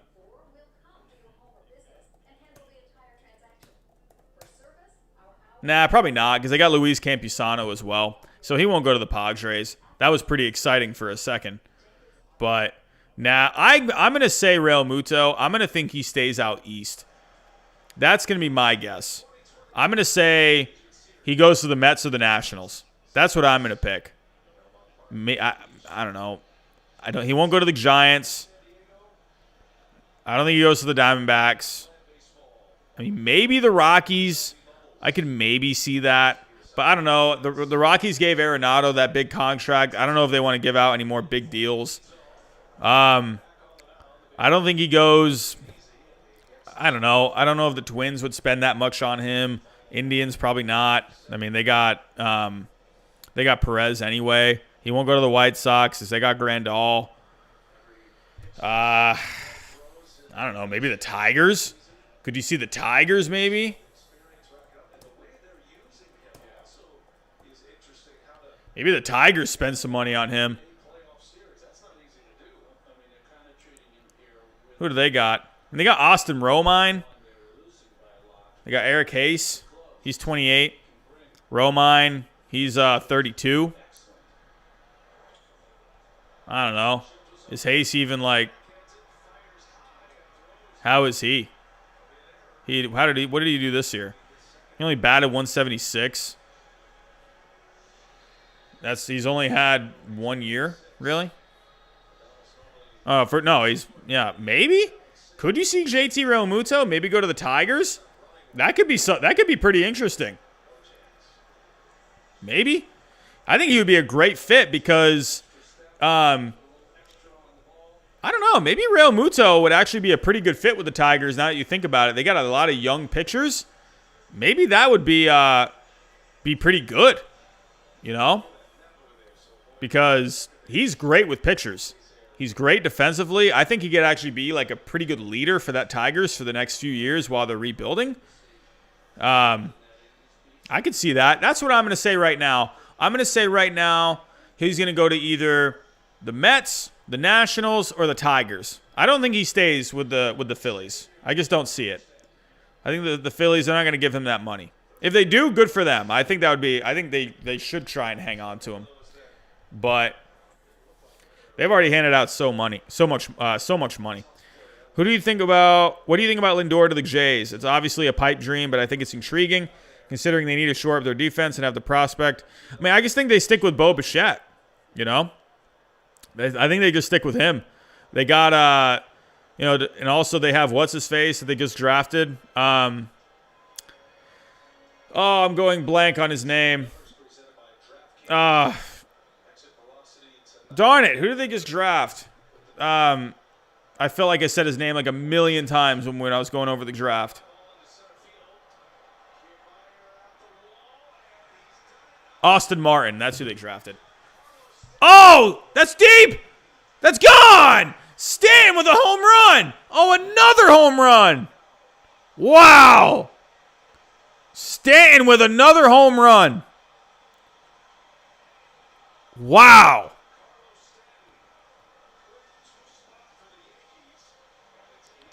8-4. The Yankees got 6 more outs to play with.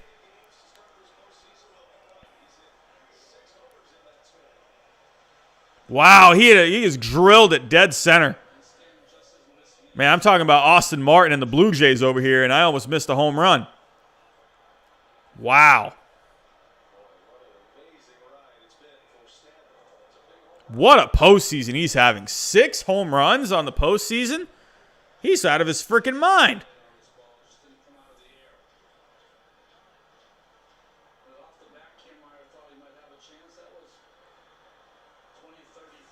Cody Bellinger goes deep. Hey, good for Cody Bellinger, man. He needs to come out. He's been having like a season-long slump. He was looking pretty good near the end of September. Yep, Cody Bellinger with a home run. Do they have a video of it yet? Nope. No Cody Bellinger video. If that comes up by the end of the stream, I'll definitely play it. But here was the Corey Seager 2-run double. I don't think I'll get copyright on that. Ground ball to Adames. And there's the first out. Gotta love these MLB.com ads. Yeah, here's Corey Seager with the RBI double.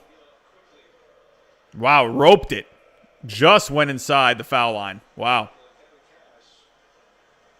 Yep.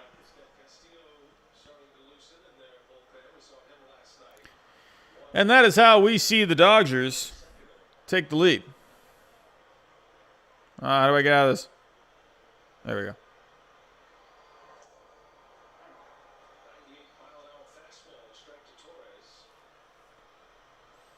All right, the Yankees got some hope. The Yankees got some hope here.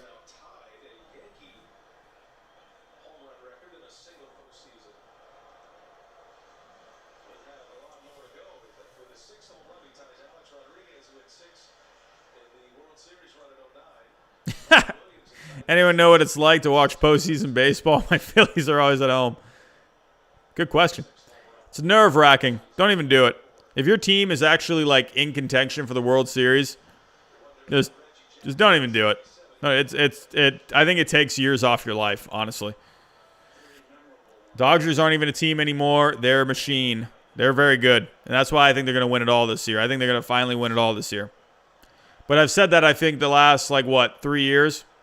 So, 2018, I didn't even think the Red Sox would win the World Series that year.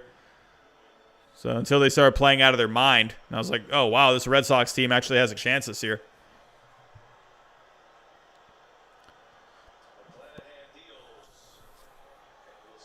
But Torres, he's looking to make something happen here. 1 out in the bottom of the 8th.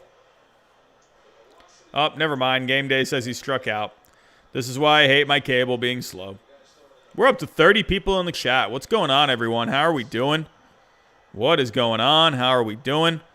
If you guys can, if you haven't already, definitely give the stream a thumbs up. It goes a long way. If you don't like my face, give it a thumbs down. Super chats are on.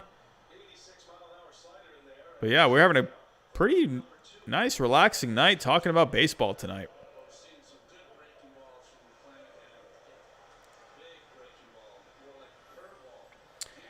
Yeah, there's that Gleyber Torres strikeout. Brett Gardner trying to make something happen here with 2 outs. Yankees are down to the last 4 outs. While that Stanton home run is exciting, they're still down by 4.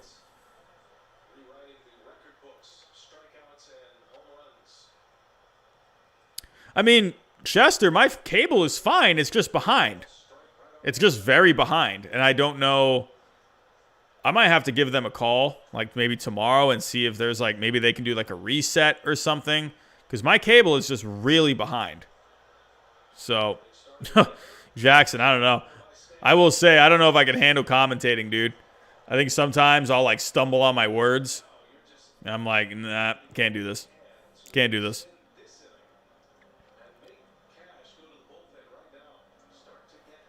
Yeah, dude, if the Cardinals could revisit those Arenado talks, I think that would be awesome. Yeah, I don't know if there's anything I can do, AJ. Well, see, I have the Spectrum app. I have an app.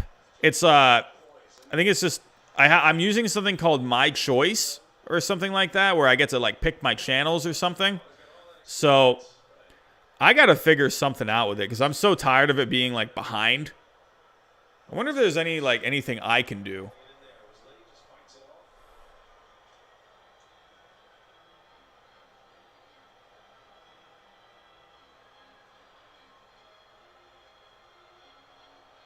guy is having a historic run for the Yankees right now. First player ever to homer in his first 5 games in the postseason in baseball playoff history. We really enjoy it tonight because of the deficit. 1-2 the count. I'm guessing that's why it delays, is because this is a streaming app. So that's probably why there is a bit of a delay. Top of the zone with that slider. Used to be you see sliders like that. You say, well, that's a hanging slider. But the way pitchers pitch up in the zone with the fastball, that's by design. Rockies should have traded Arenado in the offseason. I think I don't know. I don't know why they didn't. I'm guessing the Rockies just, or I don't know, probably the Rockies were asking for a ton pitching-wise. Wow, Shane McClanahan just threw a frickin' 100 on the outside corner. Are you kidding me? Dude, these pitchers these days, they're animals. They're just animals. They're throwing 100, man. Throwing gas. Wow, what a slider. Oh, my God, that was nasty. Dude, are you serious? Wow. Are you kidding me? Dude, that slider was nasty, man. What a slider. That was absolutely nasty. 1 in 5 kids in the U.S. may not be able to afford to play sports. Oh, man, I remember Brad Lidge. Man, I still remember that home run he gave up to Albert Pujols in 2005. That home run, like, legit almost, like, ended his career. It didn't look like he was ever going to bounce back from that. Man. But I'm glad he turned his career around. That was good for him. I'm glad he did. Yeah, I think the Phillies just need... I mean, you can't knock on the Phillies for not trying. I feel like going for a guy like Brandon Workman, I don't think that was the best guy. But, I mean, I think they were comfortable with giving up what they gave up for him. You know, I think they were ready to move on from Nick Pivetta. They gave up... I'm going blank on his name. I'm going blank on a lot of names right now. Hold on. Brandon Workman. Trey is the pitching prospect. Why am I going blank? Seabold? Or was it C something? I keep wanting to say Seagull. Oh, it was Seabold.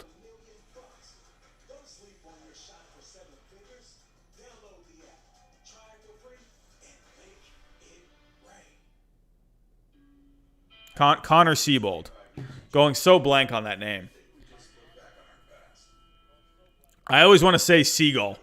I see C. Yeah. Hey, Mr. Smasher just subscribed.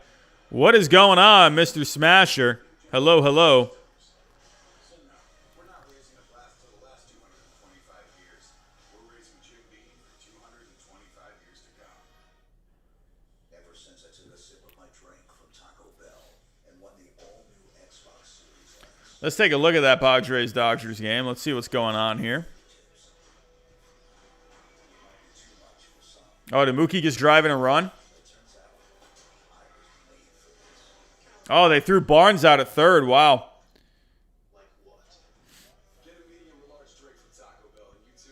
Wow. That was to the third out, too. But Rays are coming up. Rays are looking for some more insurance off of Michael King. They got G-Man Choi coming up. In retrospect, the Braves made the smart moves with my Giants by taking on the Melanson contract and signing Smith. Yeah, Braves definitely made a couple good moves for their bullpen in the last couple years. So that's been a huge thing for them this season. It almost made me wonder. I think they sat down and they said, all right, we got like no starting pitching. What the heck do we do here? And I think someone probably brought up like, hey, you know what? This bullpen's pretty good. I think if we can just get by with the starters that we have, we'll be fine in the postseason. I think they're looking pretty good. In a longer series, though, it's going to be interesting to see. Going to be very interesting to see. Tsugo is due next for the Rays. Then Joey Wendell came back out for his second inning of work.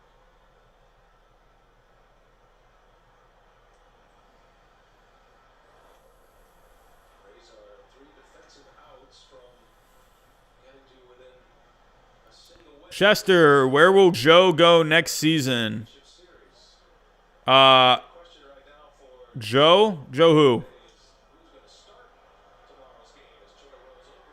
Oh, Jock. I don't know. I feel like he was close to being traded to the Angels. I wonder if he goes there. I can maybe see somewhere. I mean, his thing is his bat.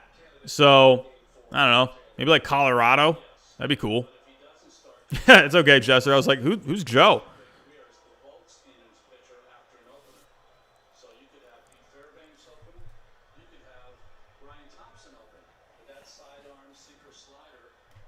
Yeah, you can see the Phillies. You can definitely see the Phillies. What about the Yankees? I could see like Jock Peterson going to the Rays. He's like that the platoon kind of player. Dude, could you imagine the Rays having Jock Peterson? He'd be really good. Yeah, the more I think about that, the more I kind of want to see it. Thank you, Chester. I appreciate that. Because I would have been very confused.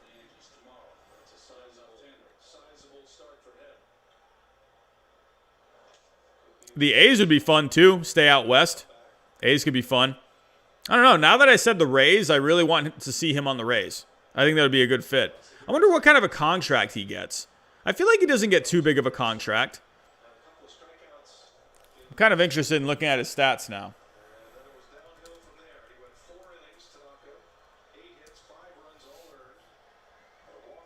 Taking a look. Overall, he's not hit very good this year. He's been kind of a detriment to that team. Negative 0.4 wins above replacement. But taking a look at the splits, Jock Peterson. Yeah, he's hit lefties, obviously. Yeah. So, well, he bats lefty. So that's weird. In his career, I was about to say, like, wait, hold on. Why am I saying obviously to this? I didn't think he was very good against lefties. So that's really funny because in his career, I mean, he hits righties way better than lefties. But this year, he's hit lefties better. That's funny.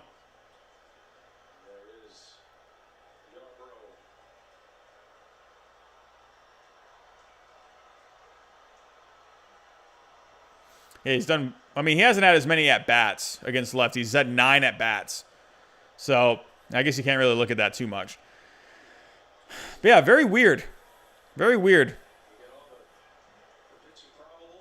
Yeah, I don't know. Maybe, I guess he probably won't go to the Rays. But that would be a fun, honestly, I think that would be really fun. Because he's like that platoon kind of player, and the Rays like love those kind of players. So I think that would be fun. But probably not.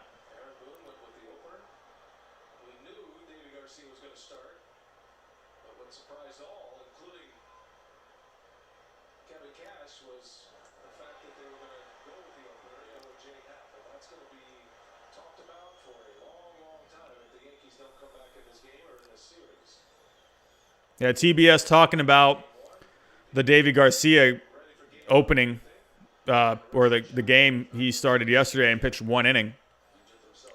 That, you know, they were saying on TBS that it caught a lot of people by surprise. I mean, me too. It's like, why would you pull him? I don't get that. I just don't understand it. Well, Yankees are down to the last 3 outs here. Yeah, I don't know. I've said it a couple times. Not sure why Davy Garcia got pulled after that 1 inning. I don't know. Kind of a dumb move if you ask me. And that kind of makes me wonder. I wonder if Boone is still a Yankee next year. I don't know. But we are in between innings. Just letting everyone know we are down to the last 3 outs of this game.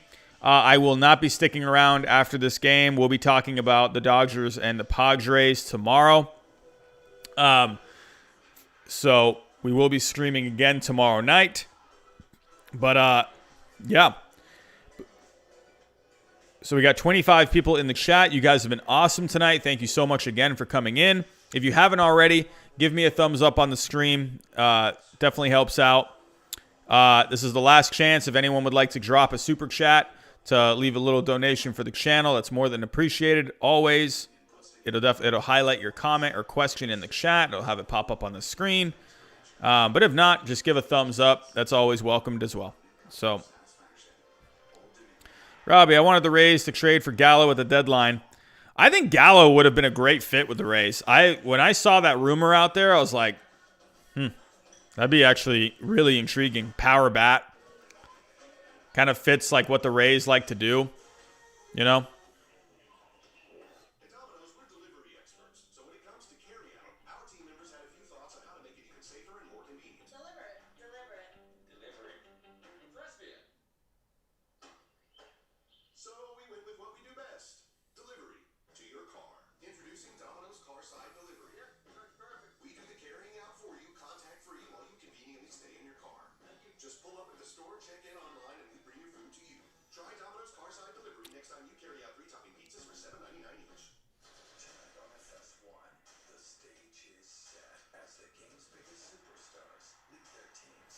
Yeah, Nick, that'd be a crazy comeback, man.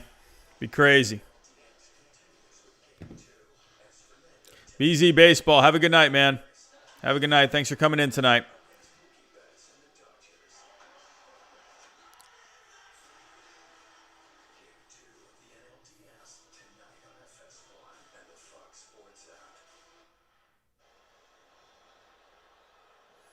Last chance for the Yankees here. Last chance. Down by 4. They're going to stick with McClanahan.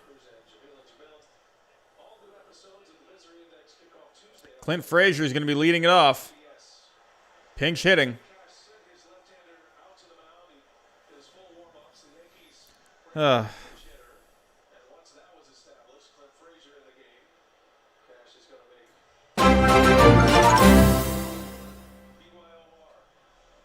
Hey, Juan Manuel, thank you so much for the $1 super chat, my friend. Thank you, thank you, thank you. Much appreciated. Hey, you've had both those donations tonight. Thank you so much, man. Really goes a long way. Thank you. Yeah, Juan, if you have any questions or anything, or anything you'd like to say, definitely drop it in the chat, and I'll read it out loud, man.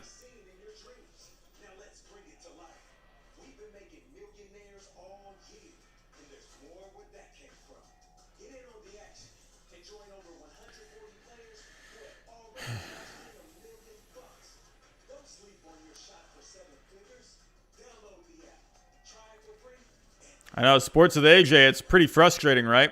Oh, no, the Rays are making a pitching change. They're bringing in Diego Castillo.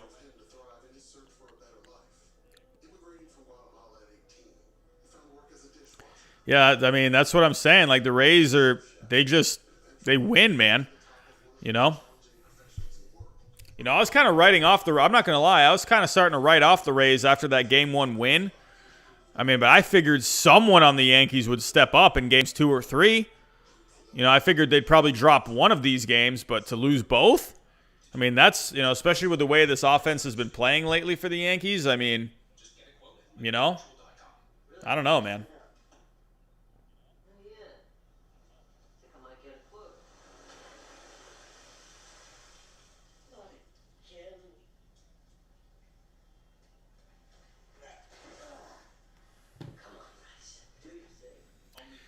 Yeah, Castillo's going to be tough, man.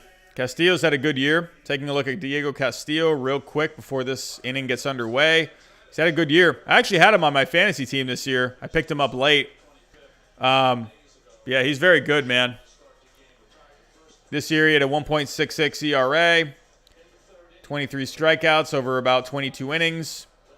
Diego Castillo's had a good year. If we were to go back in his career, looking at the regular season, I mean, for the most part, for the last 3 years for Tampa, he's been pretty good. So I actually want to look at him in Baseball Savant.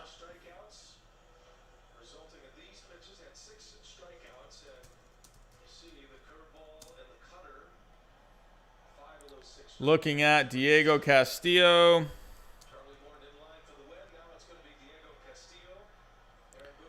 Taking a look. Come on, load for me. So, yeah, look at these, man. Look at the stats. He ranks very high in exit velocity, doesn't give up a lot of good contact. He ranks very high in hard hit percentage, xERA, xWOBA, xBA, xslugging, whiff percentage. He ranks pretty high in barrel percentage. The only thing he kind of lacks a little bit is spin rate on the fastball. He has good velocity, but his fastball tends to, you can kind of see his fastball more because it doesn't have like a lot of spin rate on it. So, but he's made up for it in just every other way possible. I mean, he's very good. He doesn't give up any good contact at all.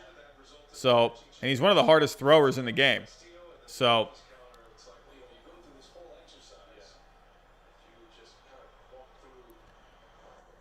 yeah, AJ, I would like to think that the Yankees find a way to win tomorrow. I'd like to think that, I just think this series, it needs to go 5. It just feels right for this series to go 5. So, that's just me, though. It just feels like, man, a 4-game series for these two teams. The two best teams in the American League, in my opinion. Oh, good catch there. Good catch from Perez there. Wow. Tough start for the Yankees, man. Mike Ford popping out. But they got LeMahieu up. He's been awesome this year. I think DJ LeMahieu, you're going to see him get some MVP votes, whether if it's for like 3rd or 4th place. I think you're going to see him get some votes. Hey, the Collector, what's going on, man? I'm actually going to go take a look at this debate after this is all over. I'm going to actually start from the beginning, try and catch up, see what they talked about. The Collector, was it? Have you been watching? Has it been good? I've been kind of expecting it to be more of an informative debate instead of the complete dumpster fire of a show between Trump and Biden. So even though I thought that was very entertaining, but I think Kamala and Pence, they're probably gonna debate more on the issues. Oh, Hayden, you just watched the debate too. Did it just get done?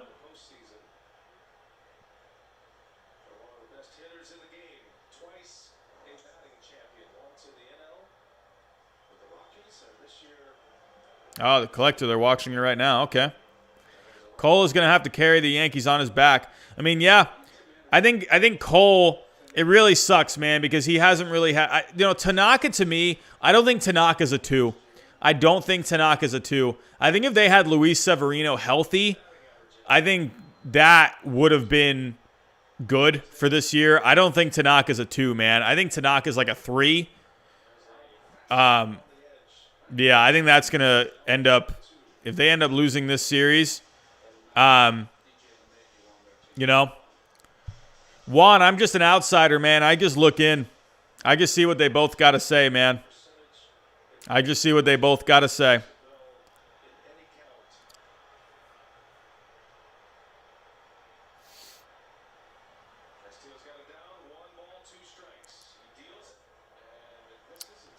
Well, Mayhew's having a pretty good at-bat here.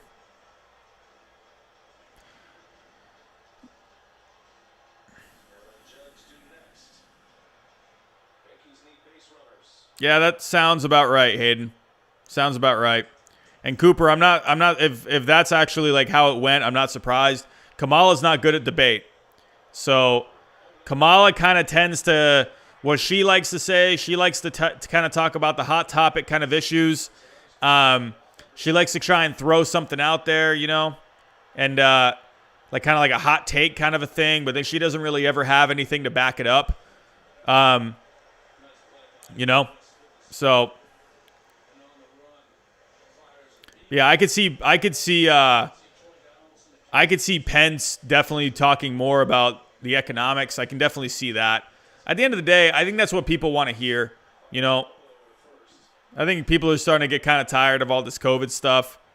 In all honesty, I'm not sure if anyone else feels that way, but I don't know. That's just me.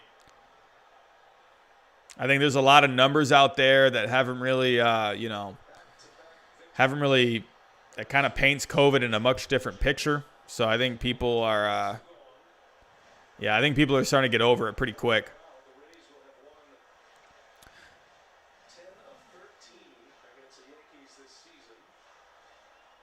Yeah, Juan, I'm definitely, I definitely think someone can get it. It's I guess it depends. Like if you have someone close to you where if they got it, I have to ask, is he doing okay? Oh, you got it too. I didn't read that part. How are you doing? Are you feeling okay? I feel like for the most part, I know a couple of people that got it as well, and it took them a couple days and they were feeling better. So Lindor to the Blue Jays would be interesting, man. Be very interesting.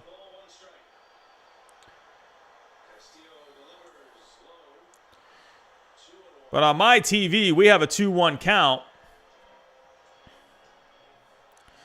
Yankees looking for anything to try and keep this going.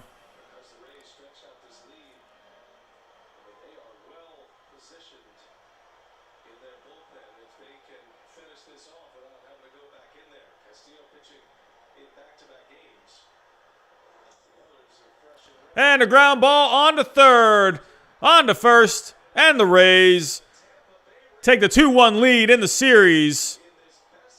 And they are 1 win away from going back to the American League Championship for the first time since 2008.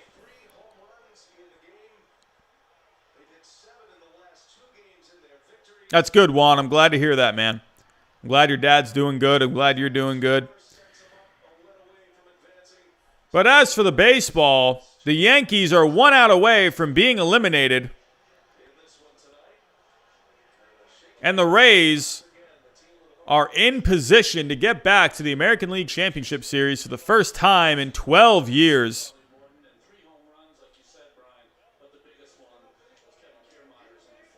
But the Rays played a good game today. Great offense today. Great pitching. Great work from the bullpen. Gave up a couple of home runs there.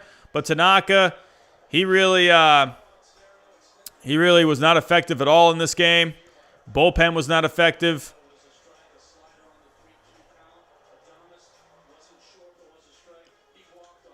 Yeah, Kiermaier really took advantage. Definitely took advantage, and that pretty much set the tone for the game. We're going to just take a recap of the plays. Michael Perez got it started for the Rays with a base hit, put him up 1-0. Aaron Judge had the sac fly to tie it up at 1, but then Kiermaier really set the tone for the game, hitting the 3-run home run, making it a 4-1 game.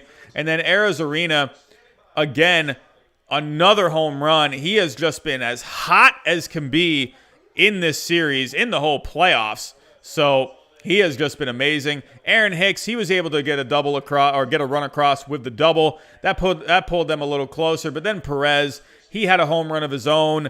That put the Rays up by 5 at that point. Ji-Man Choi had the double. Giancarlo Stanton made it maybe a little interesting in the 8th there with the 2-run bomb. Another home run for Giancarlo Stanton, but just not enough for the Yankees. And really the Yankees' Achilles heel here, after a really good game 1, they have just not had the starting pitching. Davy Garcia, for some reason, getting pulled after 1 inning in game 2, and then J.A. Happ coming in after him and not really providing much at all. But that's a big question mark, and I think that's going to hang over the heads of Yankee fans on why Davy Garcia came out in game 2. And who knows, maybe that could be one reason why Aaron Boone maybe ends up losing his job in this offseason. But game 3 was really not much better. You had Tanaka come out today, just not a very good start overall. And just like that, the Rays are 1 win away. So we will be back here tomorrow night for the Yankees. They are right now projected to have Jordan Montgomery going for game 4. Has not been announced yet who will start for the Rays. My guess is going to be Ryan Yarbrough. So the Yankees are in a must-win situation tomorrow. So that is going to be a good game to watch. If I were to predict right now, I think the Yankees, they're going to find a way to pull off a game 4 win. I just think these two teams, you can't have this series go any other way than 5 games. It just seems like it. These two teams are just so evenly matched, in maybe not in the same ways, but they both have their strengths that really even out. I think this series has to go 5. But if the Rays are able to close it out in 4 games, that really shows how good this team is. And I wouldn't be surprised either way.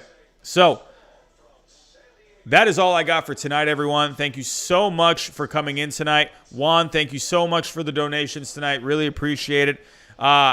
If you guys haven't already, if you can, please give a like for the stream. It really helps to get out there. So again, everyone, thank you so much for coming out tonight, and I will see you tomorrow night as we watch the Rays and the Yankees for Game 4. Kira thinks the Rays close it out tomorrow. We'll have to wait and see. But everyone, thank you again. I'll see you tomorrow.